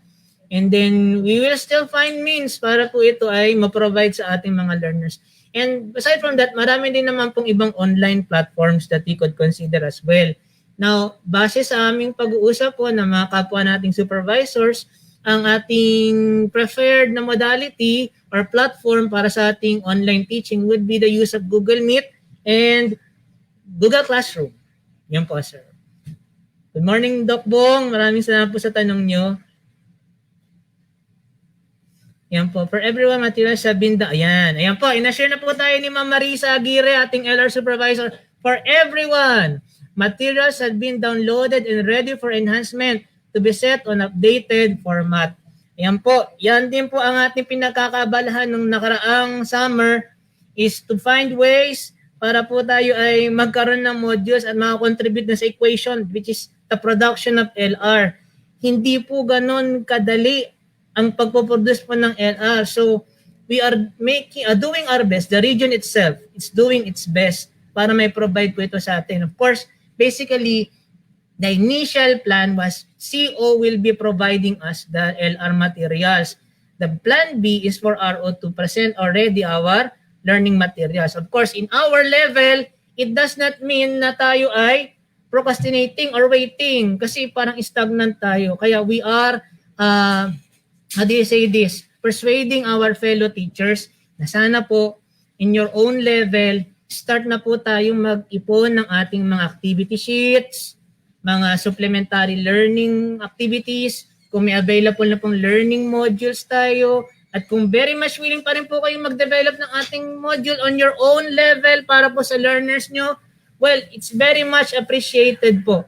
Like I said, hindi po ito trabaho lang ng ating SDO o ng regional office o ng central office. This is a collective effort because in the end, ma'am sir, nasa isang bangka tayo ng SDO Cavite City and we are the frontliners for our learners. So we should be preparing and looking forward doon na sa school scenario natin. Anong mangyayari pag nandun na tayo sa time na yon? And the what ifs na kunyari na delay, hindi dumating, walang dumating, that should be considered, ma'am sir. Contingency. Kaya nga po, di ba? Provision of learning continuum, okay? Between anytime, anywhere, any place. Okay. Next po, magkaiba po bang ang exemplars na gagawin sa isang modular at online modalities? Okay, good question po sa Sir Ray Cruz Marandante. Long time no see, sir. Magkaiba po ba ang exemplars na gagawin sa isang modular at online modalities? Yan po. Paglilinaw po, ma'am sir po, especially to our school heads, huwag po natin pahirapan ng ating mga guro na sa isang klase, sa isang classroom, meron siyang learners na modular, may learners din siya na online. As much as possible po, bago mag-open yung classes, may segregate na po yung ating online class doon sa ating modular class. So kung ako si teacher, ako ay may hawak na modular class, ang lesson exemplar na gagawin ko lang po ay para sa modular class. Tapos ako naman po, kunyari ako yung online teacher, ang aking lesson exemplar ay gagawin ko lang para sa online class ko. Okay po. Kaya po sa ating mga proposal na learning sequence program, hindi po kami nag-hybrid. Yung hybrid sample na sa isang grade level, ano siya, may online na, may modular pa, may online na, hindi po yung possible. Masakit po yun sa ulo. Okay. Sir, may sample po kayo na schedule para sa senior high for our preference? Yes po, Ma'am Jing, Ma'am Jelina Hoya Rosga, meron po. Meron, doon po sa pinakita natin kanina, may sample po doon. And then, still subject po for improvement and modification. Confident po kami na makaka-deliver kami kasi ang ating pong CID, especially our supervisors under the instruction of Ma'am PJ who has direct experience for our senior high, has the competency para po mag-develop tayo ng learning sequence. Natutugma po sa senior high. Truth of the matter is, ang hirap po mag-develop ng class program na para sa senior high kasi iba-iba po yung konteksto. Kaya po pasalamat kami na si Ma'am PJ po, yung isang supervisor natin, is our senior high school coordinator and she is very much competent to place it on properly. Good morning po. Sir, ilang oras pa pwedeng naka-OL ang bata? Messages. Yes po, Ma'am Daisy Bautista. 3 hours lang po ang required po sa bata na mag-online po siya. So it doesn't necessarily mean po na dapat po ay online siya the whole day. Hindi rin po siya economically friendly sa bata at sa household. Lalo pat kung ang most of our learners po ay dependent sa free data. Okay po, ma'am. Tsaka po, especially mga tender ages, yung key stage 1, key stage 2, very minimal lang po. Ang key stage 1 po ay 1 hour to 2 hours. Ang key stage 2 po ay lumalabas lang po ng 2 to 3. And then, ang pinakamahaba na po so far is 3 to 4 hours. Pero ma'am, yung 3 to 4 hours, staggered po yun. Ibig sabihin po, puputulin po yan, merong pahinga, hindi po pwedeng diretso kasi masama po sa mata ng learners natin yung diretsong contact po sa online. Okay po? Kathleen Bautista, good day. Totoo po ba na nakapag-modular learning ang teacher po ay magpipick up ng module sa barangay kapag tapos na po ang bata? Thanks po. Okay po. May mga proposals po tayong ganyan, Ma'am Kathleen Bautista. Still po, it is being contextualized at the moment. As we speak right now, our SDS, Dr. Lourdes Bermudez, is currently defending our SDO Learning Continuity Plan na ito po ay collectively pinagtutulungan po ng mga tao natin sa SDO from the SGOD to the CID to plan it out smoothly, seamlessly sa field natin. So yan po tanong niyo, ma'am, I will say na it is to be announced yet. To be announced yet po, ma'am. And of course, we will exercise yung unang-una nating core objective. That's to ensure the safety of both learners and teaching personnel in our SDO. Okay po, Ma'am Kathleen. Next po, materials. Again, coming from Ma'am Marisa, materials will be arranged in regional format plus lesson exemplar to be done by our teachers. Ayun po. Yan po, nire-reiterate na yung Ma'am Marisa na materials will be arranged in the regional format plus lesson exemplars to be done by our teachers. Next po.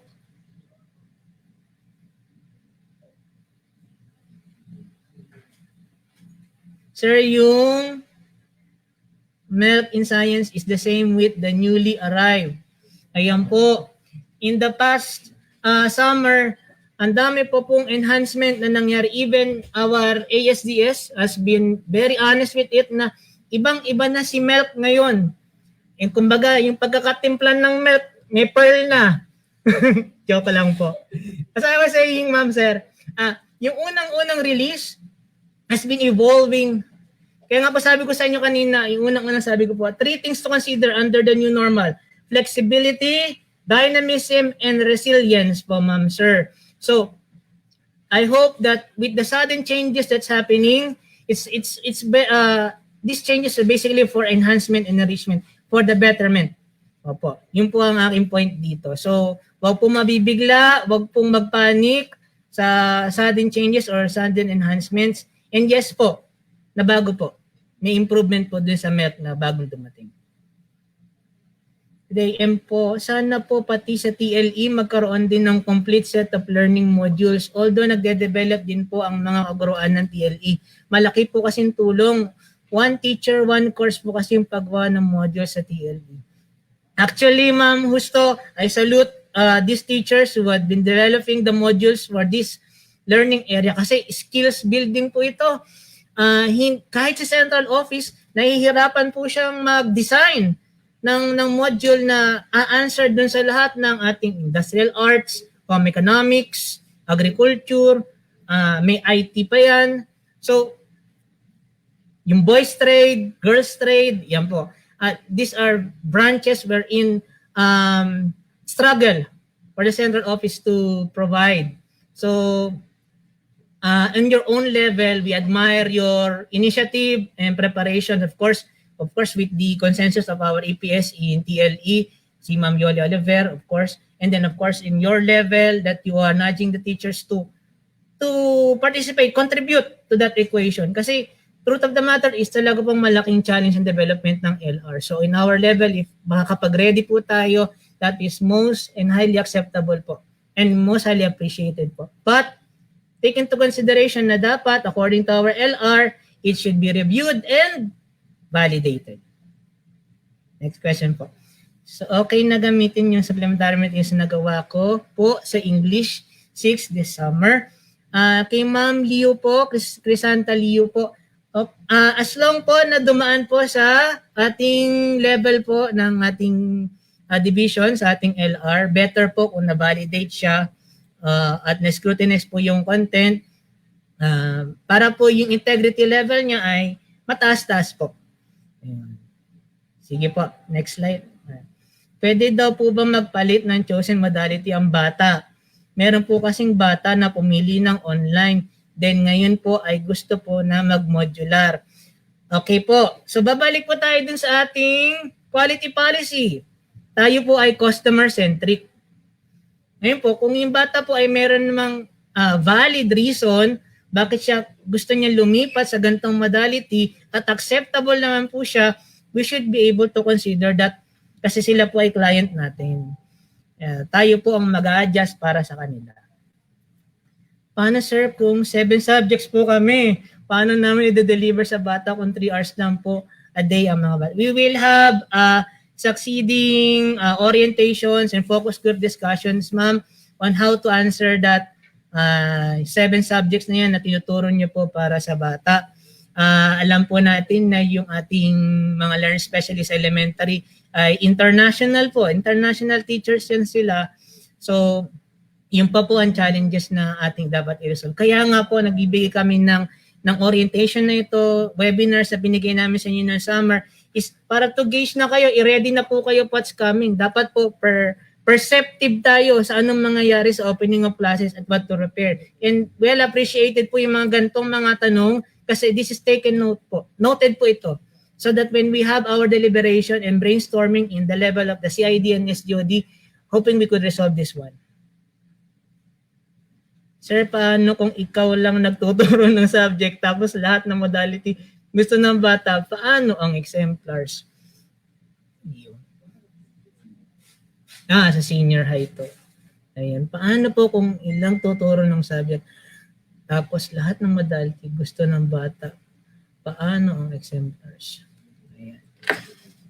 That's one problem, not exactly problem, opportunity rather, for improvement. That question will be noted as well. I cannot answer in behalf of the school heads kasi baka meron na rin naman na de-develop na intervention para ma-answer yung situation niyo po, Sir Bong. So thank you po. Next.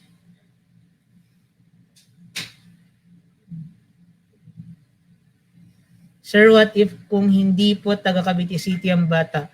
How can they reach out for their modules? Thank you po. Ayan. So that is another challenge for us to address. Actually, dun sa ating proposal sa Learning Continuity Plan, bukod po dun sa modular po na pick up from learning centers and then pick up from barangay, designated barangay learning centers, meron po tayo dun option 3 that we will be tapping our TODA, Padjak, even yung Lalamove.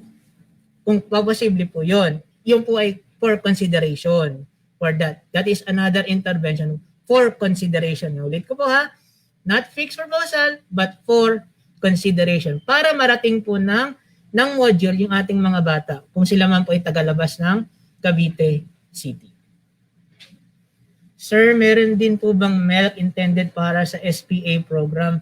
Although nagawa po ang mga teachers para sa OL teaching pagdating sa specialization. Thank you. Ayan po, isa rin po yan, Ma'am Daisy, tama po yung tanong nyo. Isa rin po yan sa mga ina-address natin tanong kasi we are catering specialized programs within the city division. Ngayon, yung pong mga MELC na yan, based on our previous encounter with the CLMD chief, hindi pa po magkakaroon so far.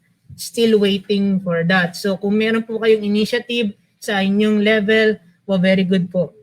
At least po, we could cater our learners in the upcoming school year. Yan din naman po kasi na-experience namin sa science. Pero meron na po kaming instructions, meron na pong binigay sa amin instructions sa mga special science classes on what to do in the next succeeding weeks. Okay? In terms of that. Example po, yung ibang grade level na kasama sa special science, ang instruction po sa amin is we'll follow the old curriculum. Yun po. And then, i-deliberate po yan which will be retained or which will be dropped for school year 2020-2021. So that scheme is still subject for execution po in our level sa SDO from the RO. Pababa po sa amin yung instruction. And then from that, akit po ulit dun sa regional office, mababa po ng policy ang ating CLMD chief on what to utilize for specialized programs. So far po sa SPA, wala pa po kaming clear na instructions on the status of it. I guess Ma'am Honey could answer in behalf of me with regards to SPA. Thank you po. Oh, wow! Shout out sa audience from other divisions. Thank you for watching. We have viewers from Cavite Province. Oy! Kaway! Sa ating mga fellow Caviteños, I miss you all. And then Calamba City. Hello po. Katoto namin dyan. Maraming salamat po sa pakikinood. Ma'am Eileen Arpon, good morning po sir. Idea lang po sir kung paano magiging grading system kung ODL. Ayan po. Tama-tama po yung tanong niya Ma'am Eileen Arpon dahil ang magdi-discuss po niyan ay ang ating pinakamamahal education program supervisor sa mathematics, none other than Dr. Rodelia Frias, who will be coming in a few minutes. Ayan po, nagpapaganda po siya. Beauty, rejuvenate. Ayan po. Si Maring Del. Parating na po. Last 5 questions po. Last 5 questions po.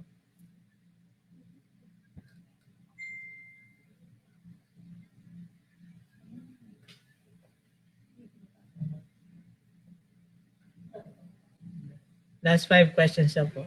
Ang teaching load po ba ng teachers katulad pa rin po ba noong di nagko-COVID? Basically po, Ma'am Loreline, adjusted po siya kasi we are in the new normal.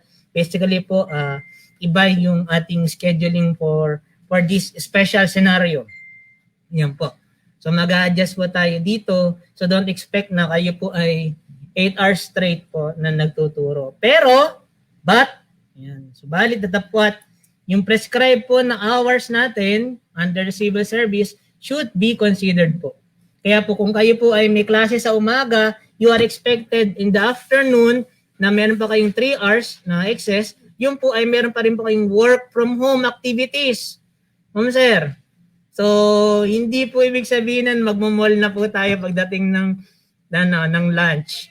Meron po tayong work from home. And mind you, ma'am sir, there is a monitoring tool. May log sheet po siya, may work from home accomplishment, which will be discussed and articulated in later trainings to come. Kaya po, wala pong kawala. Kasi meron po tayong learning, how do you say this? Monitoring and evaluation instruments to assess if we are doing our part. And of course, that will be our evidence para i-attest na tayo ay performing. Next slide po.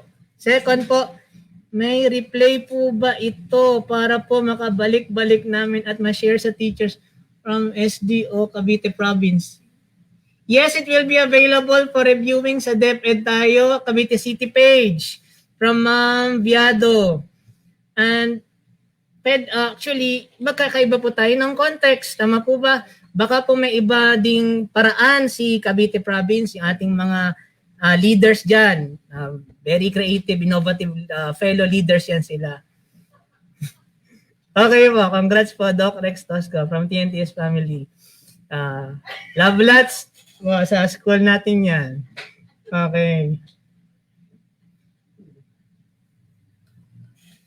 Paano po ang procedure para ma-validate yung learning materials na develop ng mga teachers para sa mga specialization subjects na wala pa pong MELC and BAW sa ngayon? Okay po. So, that sequence will be given to you by our learning resource supervisor, Ma'am Marisa Aguirre, to elaborate further kung paano po yung sequence na yan. So far po kasi ay very tedious po ang preparation natin sa ating mga learning modules at ang ating pong Ma'am Marisa together with the other learning area supervisors ay even at their age, very proactive po. Yan po ay, ang pinakamagang tulog ay 12 midnight, mga kuratya po yan sila. They are doing their best man to comply. And then, sana po, makausap natin si Ma'am Aguirre and then hopefully magkaroon po tayo ng isang orientation para po dyan sa validation na yan in our own level. And rest assured po na yan din naman po next move ng ating ASDS. We will be gathered in the next succeeding days and then hihingan po kami ng aming mga inputs for learning area together with our learning resource supervisor on how are we going to on our own level prepare for the contingency plan, Plan C for SDO Cavite City. Thank you po Ma'am Vilma. Last question po. Last question.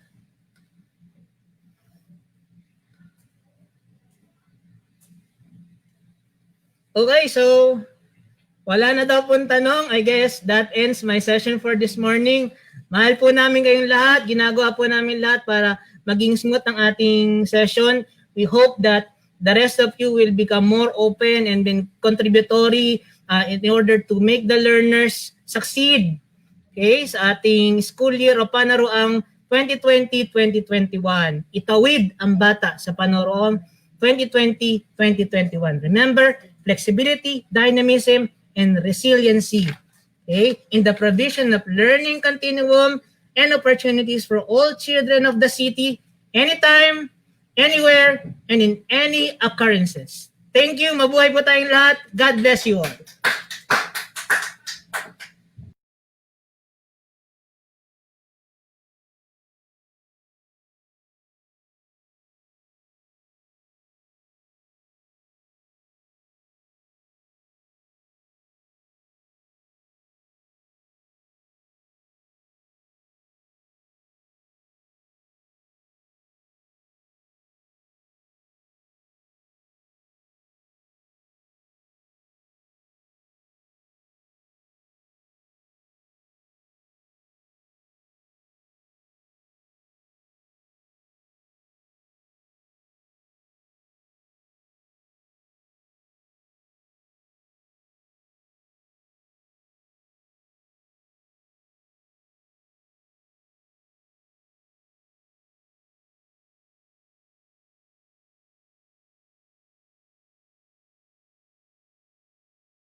Hello, good morning to everyone. Kumusta na po kayo? Are you done with your CR break?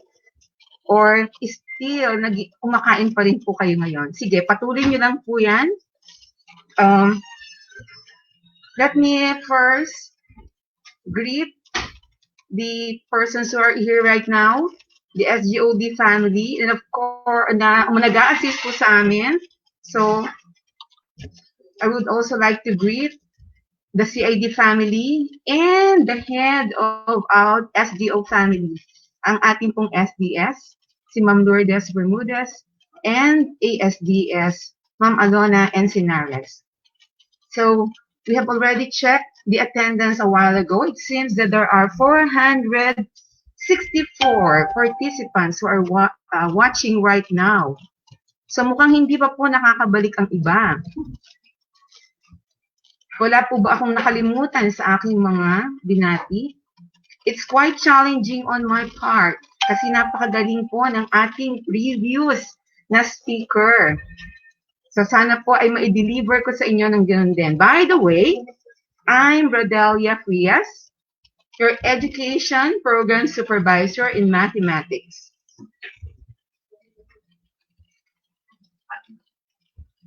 I hope that you are all okay, healthy and well, and safe inside your homes.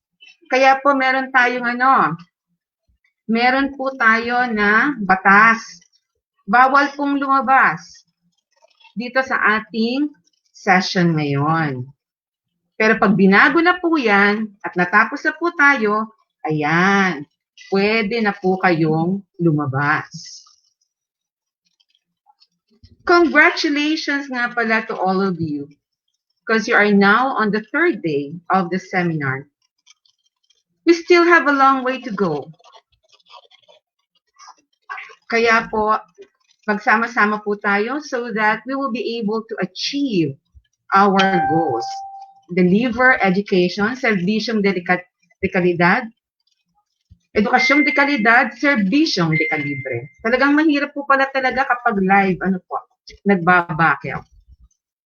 My session is entitled Assessment and Use of Rubrics for Performance Tasks. Does it sound familiar to you? Is it a yes with an exclamation point or a yes with a question mark? Hope that your response later will be a resounding yes. Yung may conviction dahil meron po tayo na natutunan.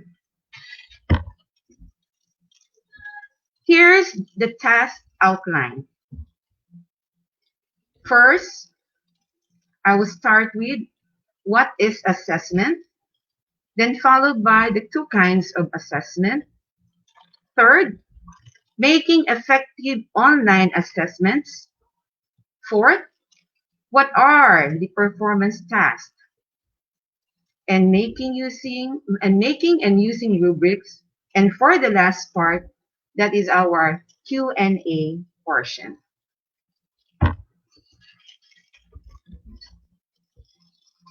What are the expected learning outcomes?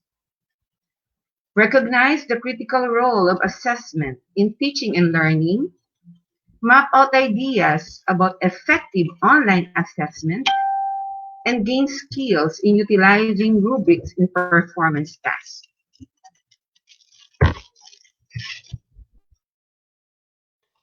According to Grant Wiggins, good teaching is inseparable from good assessing.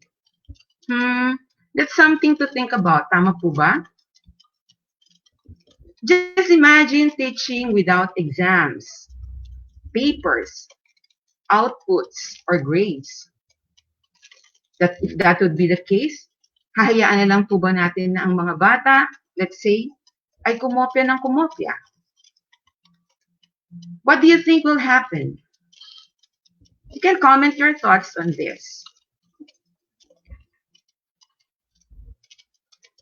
Meron po ba?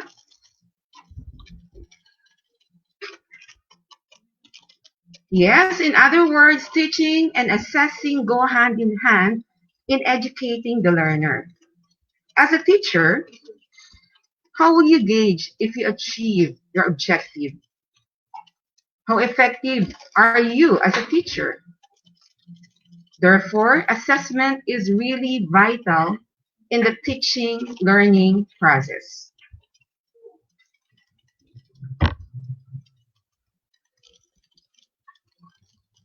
The term assessment is already familiar to all of us. There's a reason why this is somewhat a sort of review, most especially for those people who underwent the K-12 training. Assessment are said to be various tools which are used to diagnose students' strengths and weaknesses. Pag sinabi po natin na ida-diagnose natin, ibig sabihin ay susuriin kung meron ba talagang kahinaan at kung mayroon man ay kinakailangang gawa ng paraan. At kung meron naman pong kalakasan na ipinapakita ang ating mga mag-aaral, ay higit pa po natin i-enhance o pagyamanin. Monitor students' academic progress. So, dapat po na subaybayan kung tumataas ba ang antas ng kanilang kaalaman, natututunan ba nila o na-master ang isang skill. So, you have your evaluate if the teacher is effective. Kailan po ba natin masasabi na ang isang teacher ay effective? Kayo po, sa inyong palagay, sa inyong sarili. So marahil ay sasabihin natin when the teacher achieve her goals at ang bata ay sadyang natuto.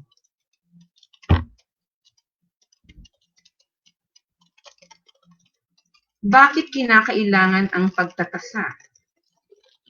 Gaya po ng nabanggit, siya po ay mahalaga to promote effective instruction because it will allow teachers to determine if the instructional activities designed were really designed to engage students and it will result into an intended learning.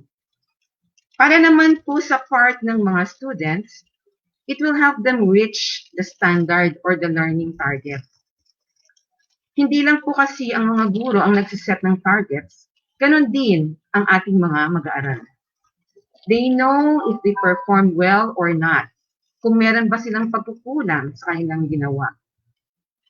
It is also important for administrators, or shall we say, sa kabuuan ng paaralan, because it's a reflection kung effective din ba sila in achieving their missions.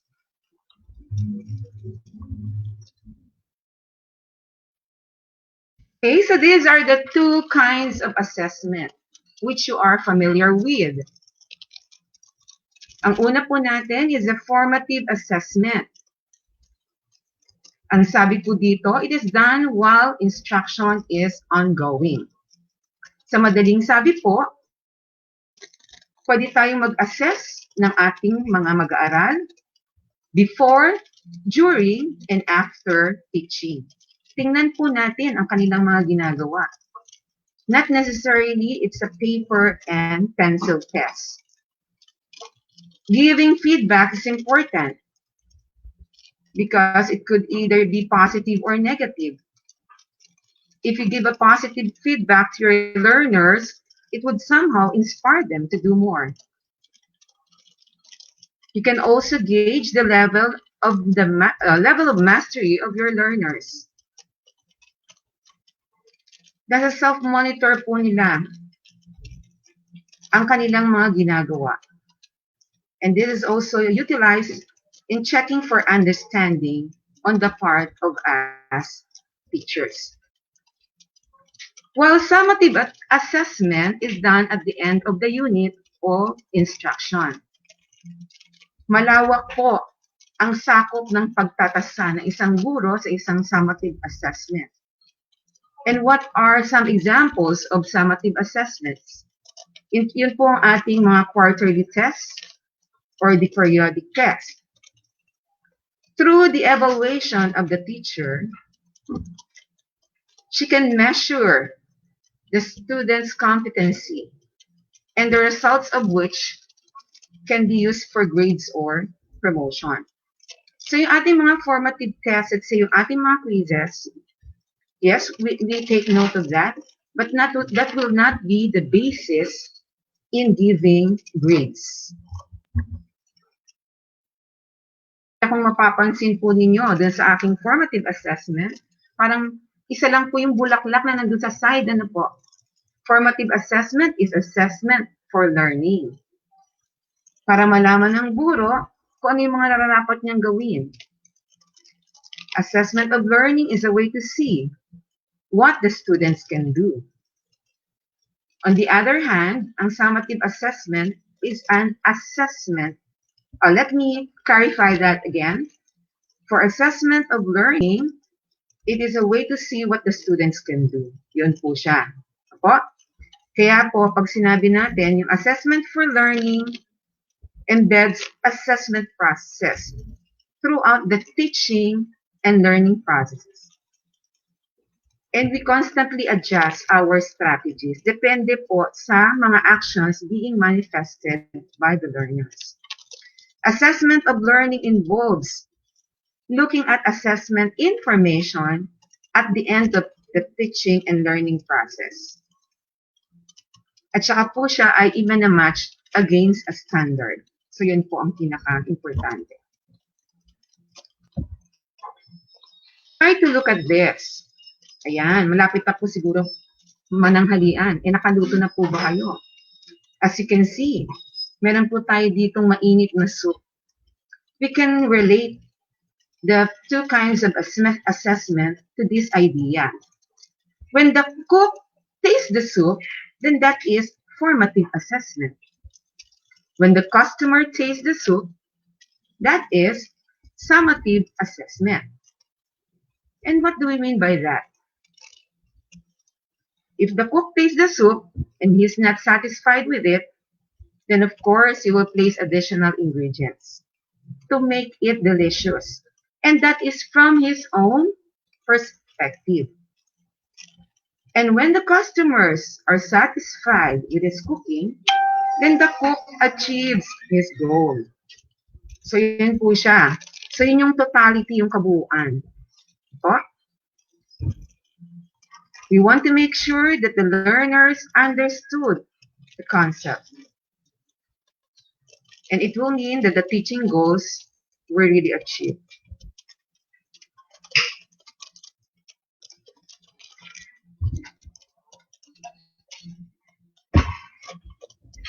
Now, here are some examples of effective online assessments. Actually, there are those teachers who have already equipped themselves on how to do online learning or distance learning. So I shall focus on some examples of effective online assessments. So for you to have an effective online assessment, should be feasible. Anong ibig sabihin po? Siya po ay kayang gawin. Constructively aligned po dapat. Meaning, students construct knowledge through teaching and learning experiences. Nasusukat ng guro ang inaasahang kaalaman ng bawat mag-aaral. Educative, because it will provide learners valuable feedback intended to promote learning. If that would be the case, malalaman din niya sa sarili niya na if he really needs to study more or exert effort. Kaya, mas lalo po siyang matututo. So you have here, I have mentioned already about constructively aligned, no, yung ating mga assessments. Okay? It is, it will measure the attainment or the desired outcomes.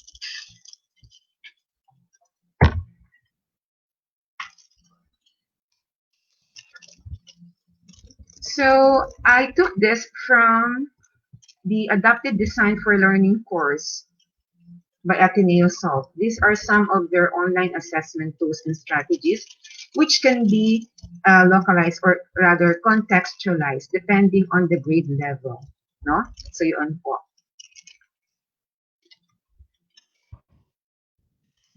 Ano po ba yung mga pwede nating ipagawa sa bata? So we have written assignments and this could be uploaded. Okay? So mga written assignments like short essays, research papers, or case study responses.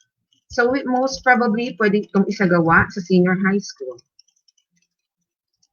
Written assignments wherein you give instructions on the expected output.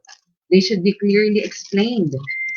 Pwede natin pong i-mention kung ilang number of words lang. Let's say, in 100 words, they will be able to express their opinion or rather their idea about the present situation that we are in. Yan. So you can have, this is questions, citations, and the text format. Kung ano bang dapat ang gamitin nila na font size or font style. So you could specify all of this. Yan po. Students submit their written work electronically within a set deadline. So kayo po ang bahalang magbigay kung kailan dapat na ma-submit ang mga outputs ng mga bata. Of course, saan? Dito sa Learning Management Systems na to, or yung mga tinatawag po natin na LMS. Like Google Classroom. Narinig na po natin yun, di po ba? Yung Canvas. And to avoid plagiarisms, we have the checkers like the Turnitin. Teachers grade their work and give feedback based on the rubrics. Pwede pong magbigay ng kanilang mga comments, questions, yung mga teacher, utilizing a particular LMS. Teachers can also assign students to small groups to provide feedback, and of course, po tayo naman na nagbibigay ng assignment sa ating mga bata, pwede po natin siyang i-upload dyan. So here is an example. Ayan po. Okay? Kung paano po siya sa Canvas.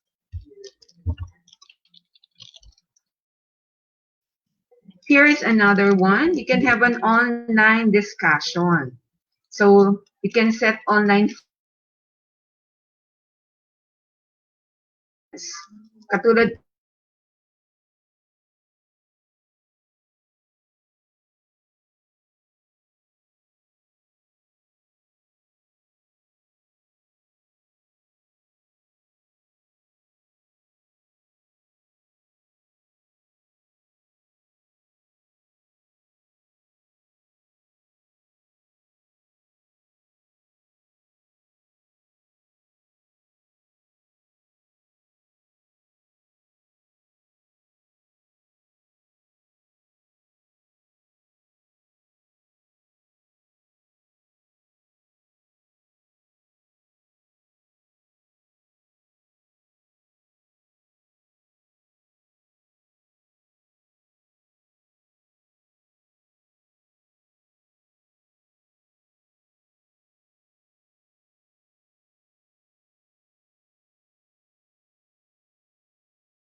I am back. Pasensya na po. Talagang ganyan po talaga pag live. Na-disconnect po ako. Nagkaroon po tayo ng mga technical problems. So going back, ito po yung atin sa online discussion. You can create online forums, comment sections, and discussion boards. So pag sinabi po nating online discussion, it is a simple an online discussion is always helpful after presenting your students some content. Instructor can initiate class discussions with set of questions. So you should be prepared with your questions. Para at least dire-diretso po, no? It also presents an opportunity for community building through student moderation. And how about writing prompt? You may wish to pose a more substantial question for them to respond to. Example po, sa science, no? Yung mga tanong like, what are stars made of? Yun po. Take a look at this. It's an example of a discussion board guide. So, dun po tayo sa discussion board guide. Sabi po natin, ang discussion board guide is the online version of our face-to-face class recitation. So, yun po. It's just that, hindi siya live. In other words, it's asynchronous.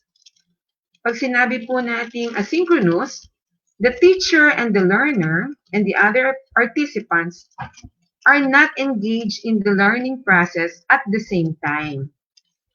There is no real time. Yun po. Hindi sabay-sabay. Example of which is sending a question and waiting for an answer, just like in utilizing our messenger. Or another example, we could have a recorded webinar. Pag sinabi po naman kasi natin na synchronous, of course, it's the opposite. The learning takes place at the same time. Like for instance, the one that we are doing right now. So yun po. Or a phone call. So yun po, at the same time. Now, the discussion board guide usually generates more participation. Students tend to participate more in online discussion. The discussion board is also more introvert-friendly. Kasi syempre, di ba, iba-iba naman po ang personality ng ating mga learners. It is recorded. It provides a convenient documentation of the responses to your question as well as the responses of others. Pwede niyong tingnan yung mga post ng inyong mga learners. And in that way, you can grade their recitation.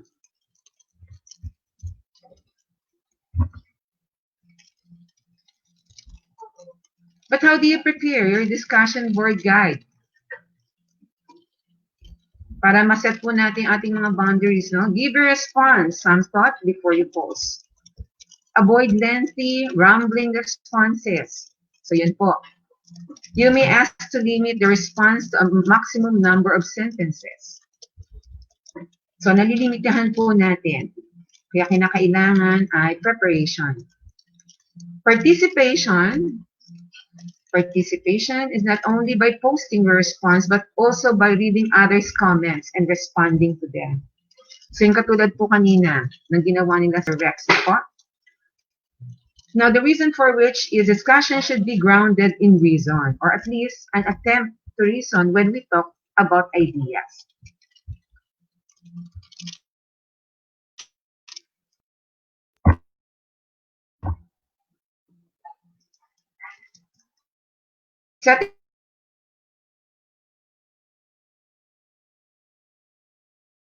Respect is non-negotiable, whether we are discussing our ideas or sharing our feelings. So yun po, kinakailangan palagi ay mayroong respeto. Another example here is concept maps. Meron po tayo dito na visual representations of connections between concepts. So yun po ay yung sa Kaggle at saka yung sa Jamboard. Yung sa Kaggle po is a good tool for formative assessment to evaluate students' knowledge.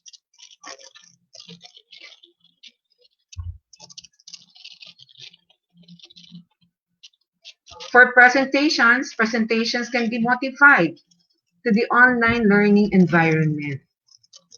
Pwede natin siyang ayusin na naaayon kung ano ang mayroong learning environment tayo. So students may also create presentations that just like slide decks yan po or posters na pwede niyang i-present sa kanyang mga guro at kaklase online. And immediately the teacher can give, or the peer or the other classmates can give feedback. So sa synchronous web naman po, conferencing tools can be used to facilitate these presentations. They can be recorded and presented asynchronously. Okay? Here are some examples of tests and quizzes which can be uploaded dun po sa ating, let's say, utilize your Google Classrooms. The traditional, yung mga traditional test po natin, yung multiple choice or short or long answer questions. Meron po rin tinatawag na poll everywhere or Google Forms, di ba? Isinesend po sa inyo ang link if you are asked to evaluate. Okay? So yun po. These are generally low-stakes formative assessments to test student understanding, unlike if you will be shown a particular product. So yun.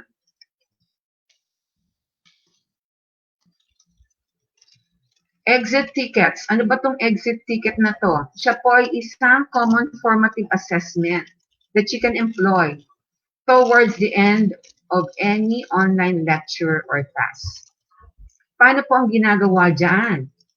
Students are asked to quickly share their answers to questions like, what did I learn? What would I like to learn more about? And what questions might I have? So yun po. Okay? So like I said po, marami po tayong mga guro na equipped na o meron ng kasanayan on how to utilize the different tools which can gauge the assessment of our learners. That is why we say that assessment is integral to the teaching and learning process, but its role has always been distorted. Kasi we always associate assessment to be a paper and pencil test. So alam po natin na katulad ng nabanggit, hindi lang po siya sa dulo isinasagawa. Siya po ay pwedeng before, during, or after teaching or ongoing po siya. So yun po.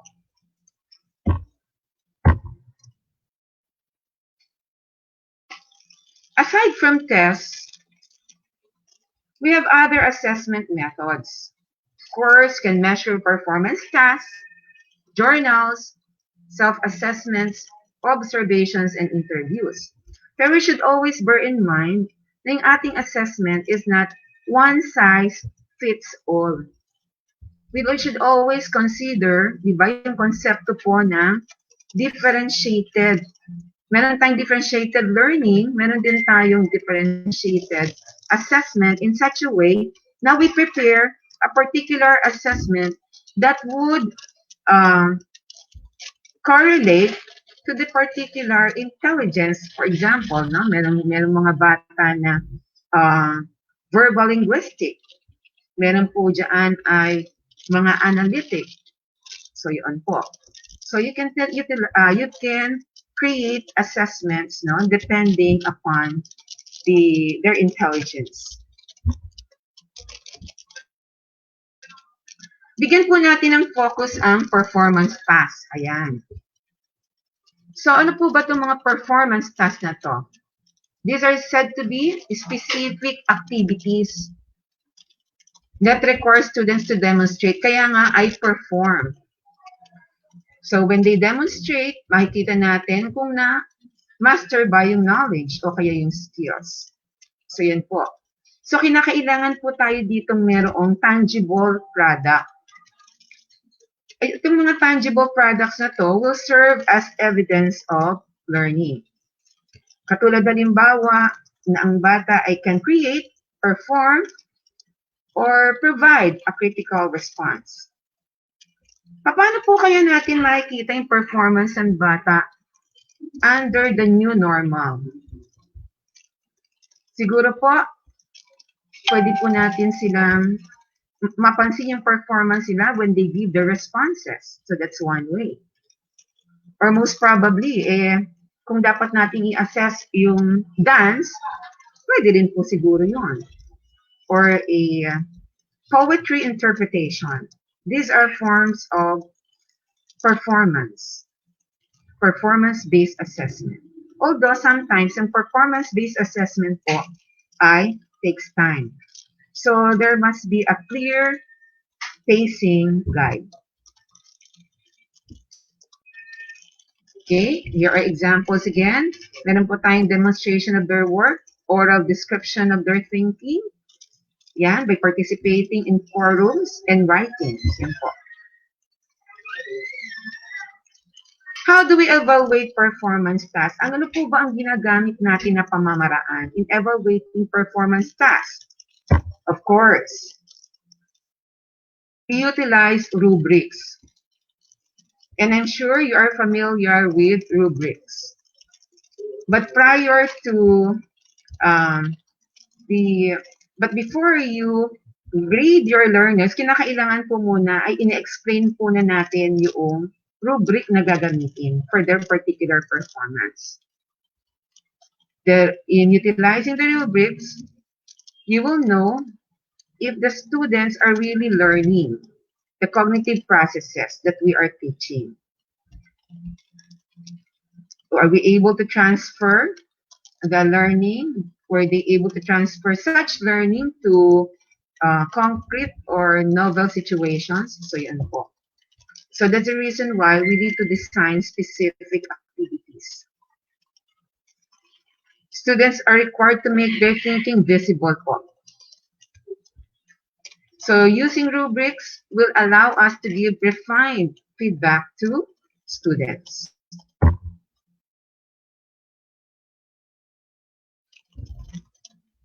A rubric is said to be an assessment tool. Ang itsura po niya ay naka-matrix or grid.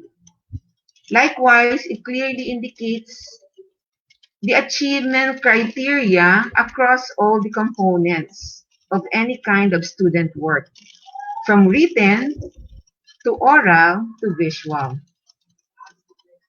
Rubrics are also called criteria sheets, grading schemes, or scoring guides. So yan po ang pwede natin i-utilize in marking their assignments, their participation, or overall grades. What are the different types of rubrics? So yung holistic rubric po, how do you describe that? It is said to be the overall quality of a performance or product. So mas simple po ang isang holistic rubric. Kaya po natin magagawa kagad-agad ang ating assessment. Pwede tayong maka-score kaagad ng overall performance of quality of work. So yun po. It can indicate the general strengths and weaknesses. Ano naman po ang disadvantage niya? Sometimes it does not clearly describe the degree of criterion. Kasi nga po, masyado lang siyang simple. It does not permit differential weighting of the qualities of a product or performance. For you to clearly understand that, here is an example. Palagay ko po ito ang karaniwan natin na nagagamit. Yan. So, limbawa, meron isang art or ang example po dito na minention ko is a landscape. So as you can see, meron po tayo ng mga rating sa 1, 2, 3, and 4. When are you going to rate the learner as 4?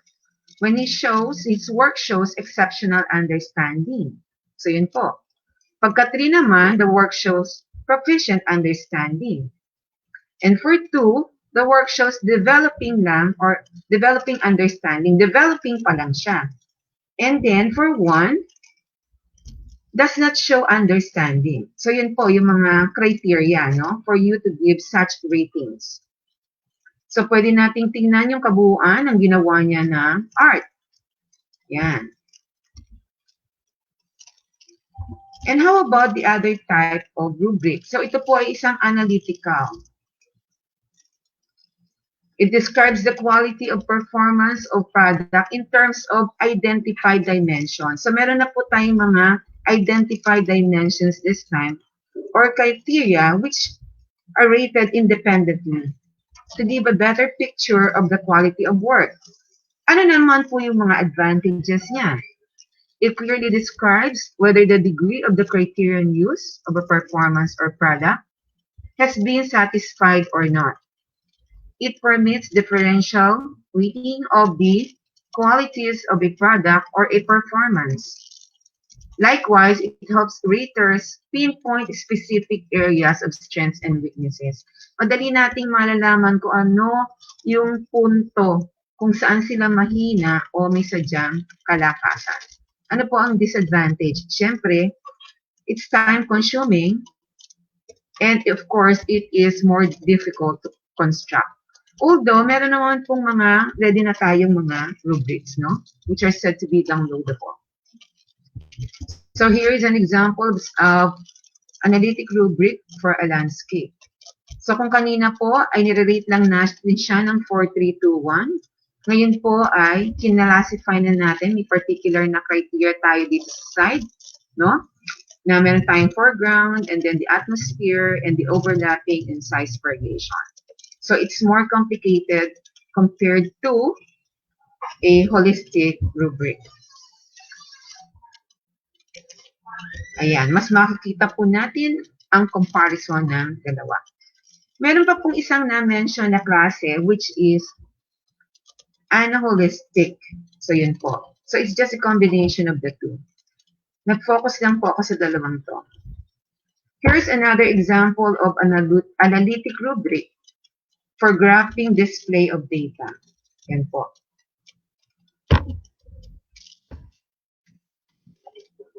Here's another example of a rubric intended for an informal essay. We have here the features, quality ng writing ba, the grammar. So kung siya ba ay expert, accomplished, capable na, or beginner pa lamang po ang ating bata.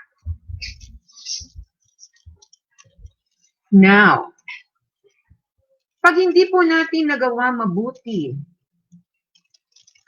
ang ating pagtuturo as well as assessment, like I said a while ago, they go hand in hand, who's to blame?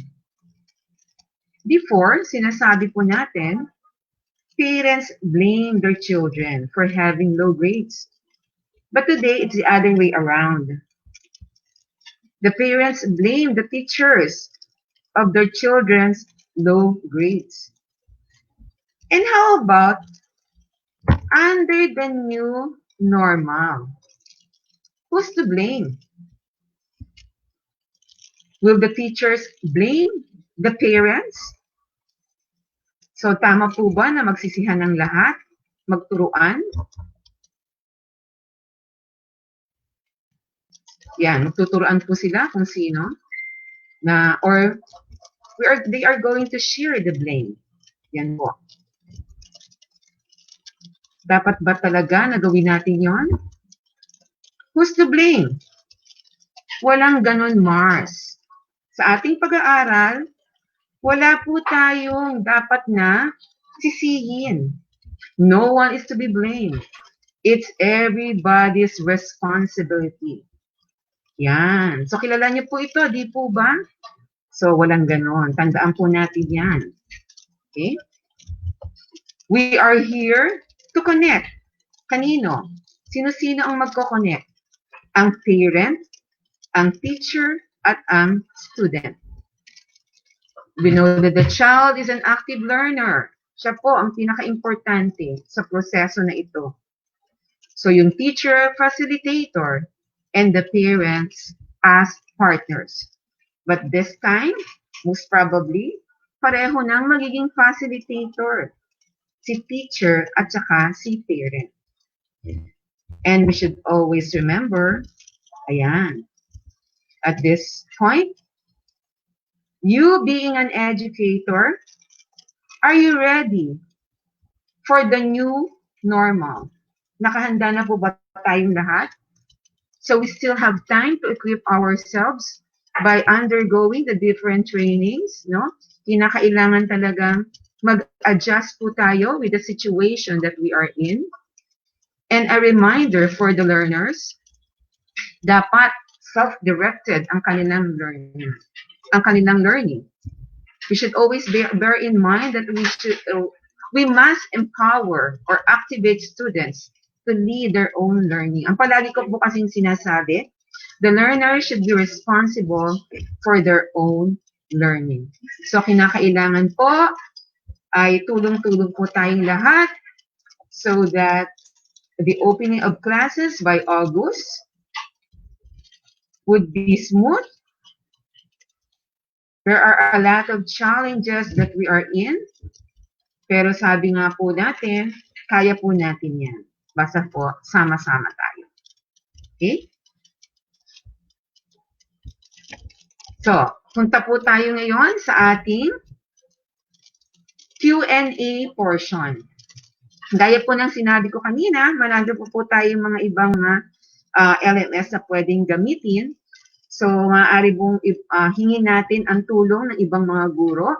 Most especially those who are very good when it comes to technology. Lalo na yung mga bagong henerasyon or the young ones. So, yun po. So, punta po tayo ngayon sa ating Q&A portion.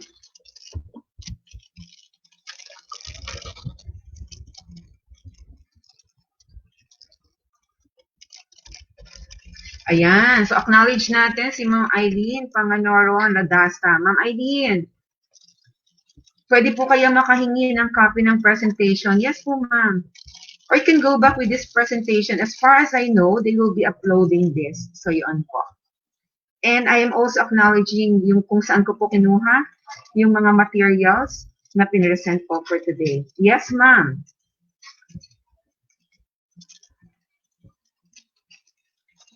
You have questions pa po? Nagutom po ba kayo? Masyado po ba siyang technical? Sorry po, pag nagsasalita ako, inalalaglag ang aking face mask. Madaya po kayo kasi ako lang po ang nakikita ninyo. Nakakalamang po kayo sa akin.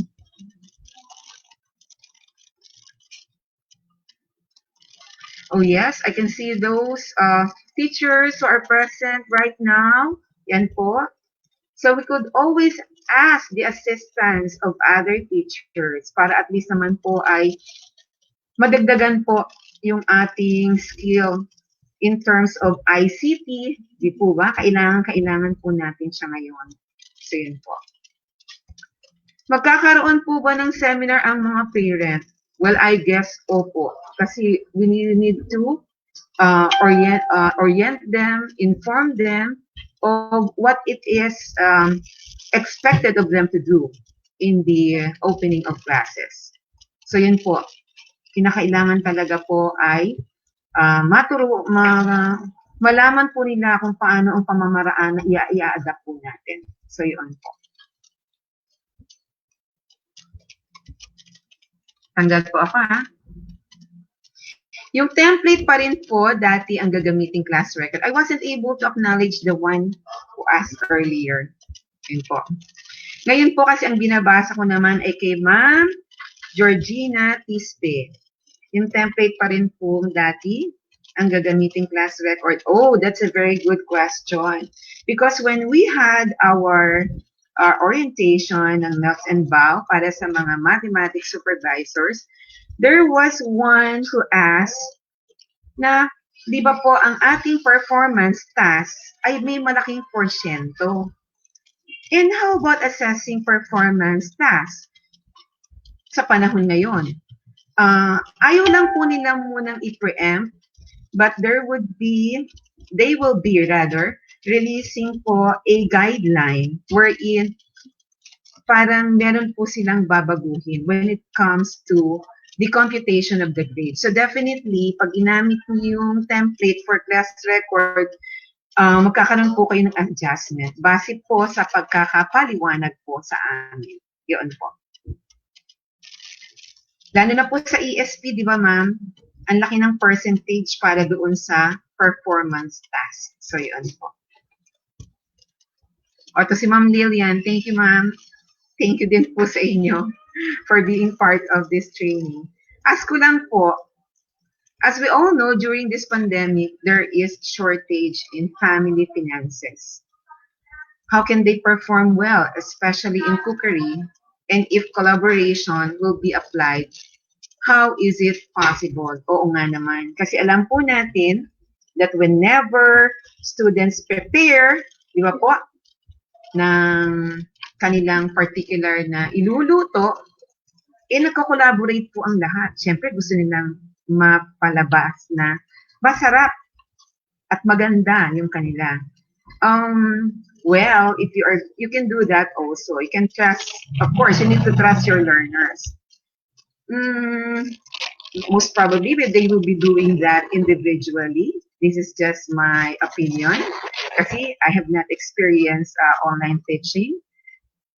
So, sa cookery po, maaaring maipakita ng bata ang kanyang final product following your instructions. So, yun po. O kung halimbawa, yung pag-aayos po ba ng hapagkainan ay naisagawa nila ng mabuti. So, yun po. Siyempre, magastos po nga naman kasi pagka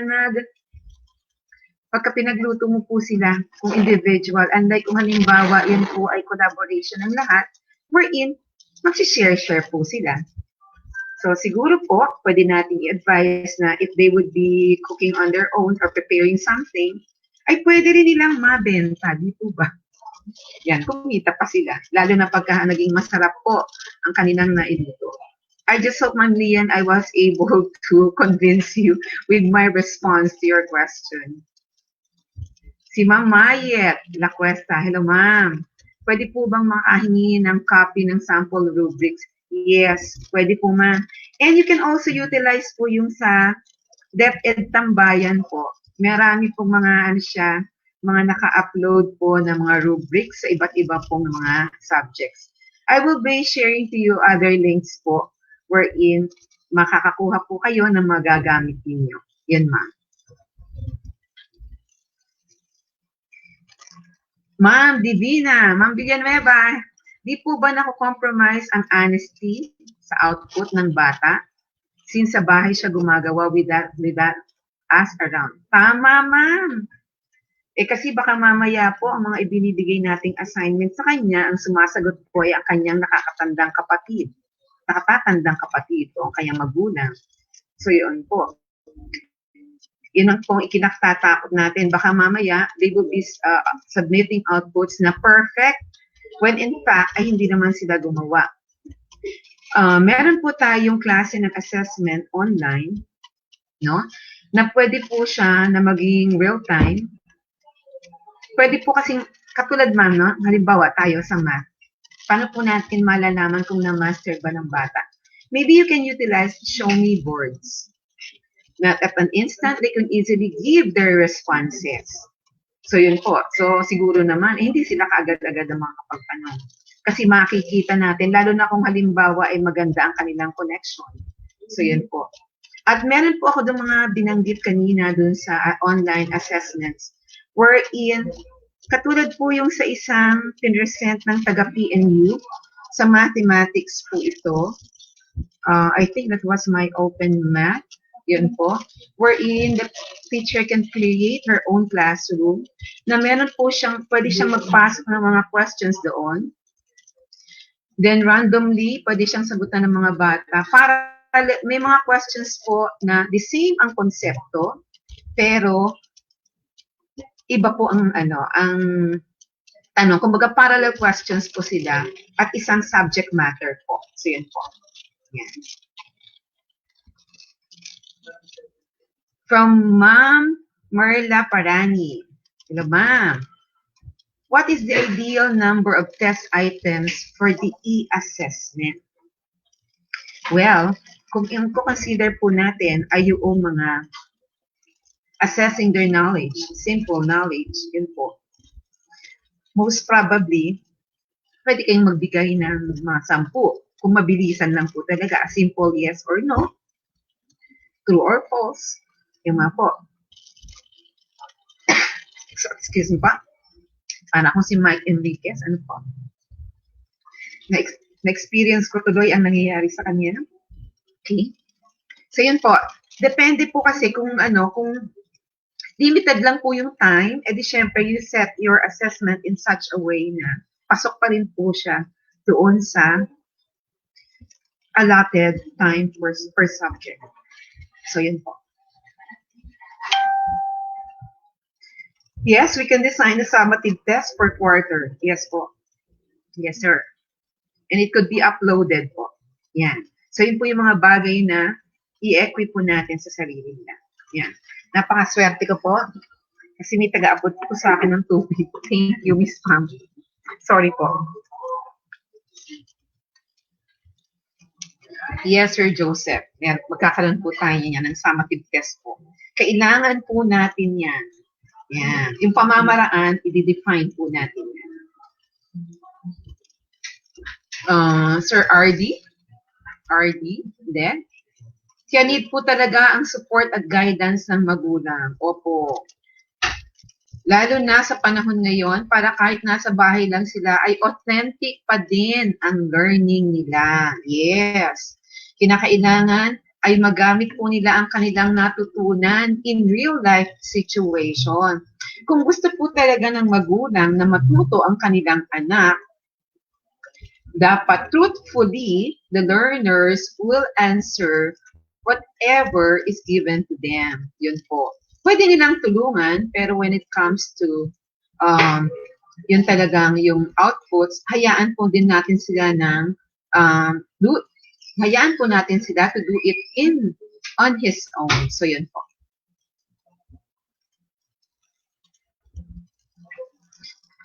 Ayan, si Ma'am Borromeo. Ma'am, paano po kung ang bata ay hindi na-catch up or hindi niya natutunan na po ang lesson through online? Pwede po ba nila mabalikan yung certain topic of the lesson? So, if that would be the case, might as well message, di ba po ba? Pwede nating i-message si teacher. We're always in contact with the teacher para at least po mag-provide ng teacher kung ano man ang kakulangan. Kaya nga, constant palagi ang pag-uusap ng guro, ng magulang at ng bata para ma-suffice yung mga pangangailangan. So, yun po.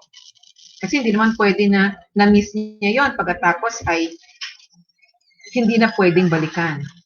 So, pwede pong ipasa siguro sa PDF, no? Copy of what transpired. Yun po. Or pwede silang magtanungan po through messenger, through a video call. So, yun ma'am.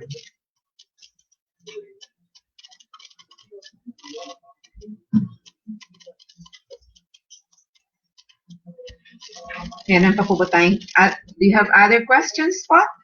I just hope ay nasagot ko po ng maayos ang inyong tanong kasi alam niyo naman po, gaya ng nasabi ko kanina, hindi ko po nagamit totally ang mga LMS na yan, yung Google Classroom, halimbawa. So, yun po. Kaya it's about time na kinakailangan matutunan ang iba't ibang mga tools na yan. So, yun po.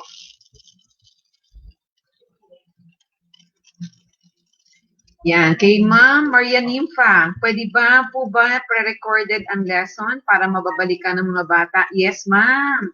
Sabi po natin yung kanina dun sa asynchronous tsaka synchronous na po. Pwede yun, ma'am. Maganda po yun.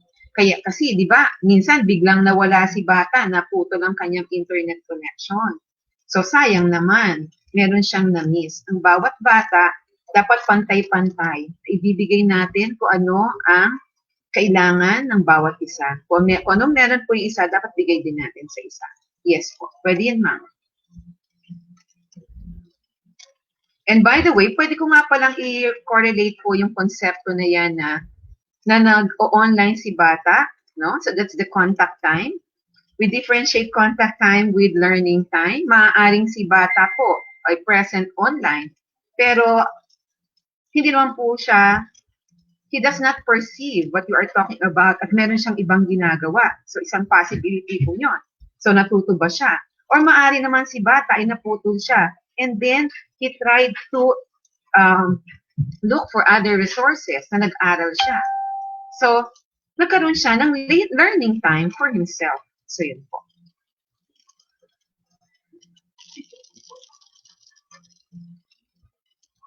Thank you din po sa inyo para sa mga nagsisipag-comment na ito.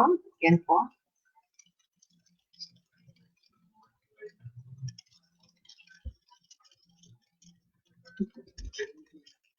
Other questions po?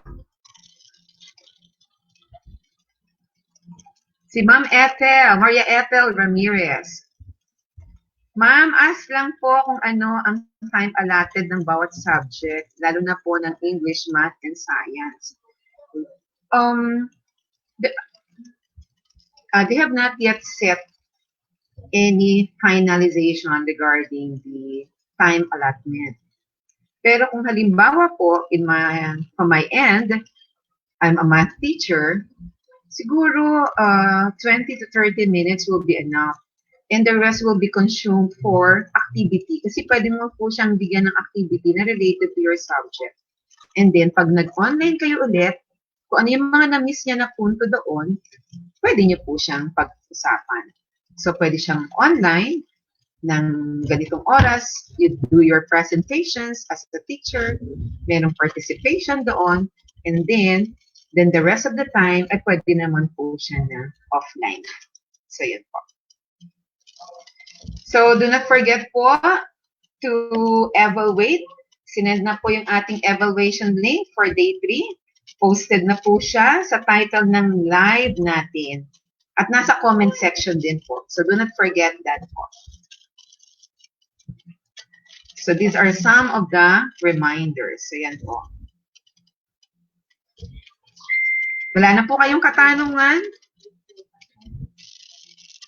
So, paumanhin po dun baka meron tayong mga iba na kakulangan na po. Yan. Kaya kinakailangan pang mag-aral.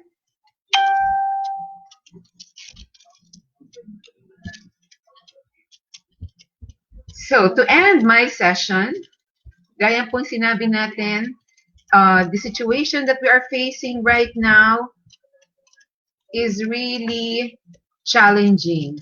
Ang dami po nating ginagawa as educators because we are not prepared on this. But para dun sa mga hindi pa nyo nalalaman at willing na gawin, always believe in yourself and all that you are. Know that there is something inside you that is greater than any obstacle that we are facing right now. And most importantly, always have faith in God. We can achieve something basta po sama-sama tayo at manalig lang po tayo sa taas. So yun po. And with that, magandang tanghali na po. Marami pong salamat sa inyong lahat.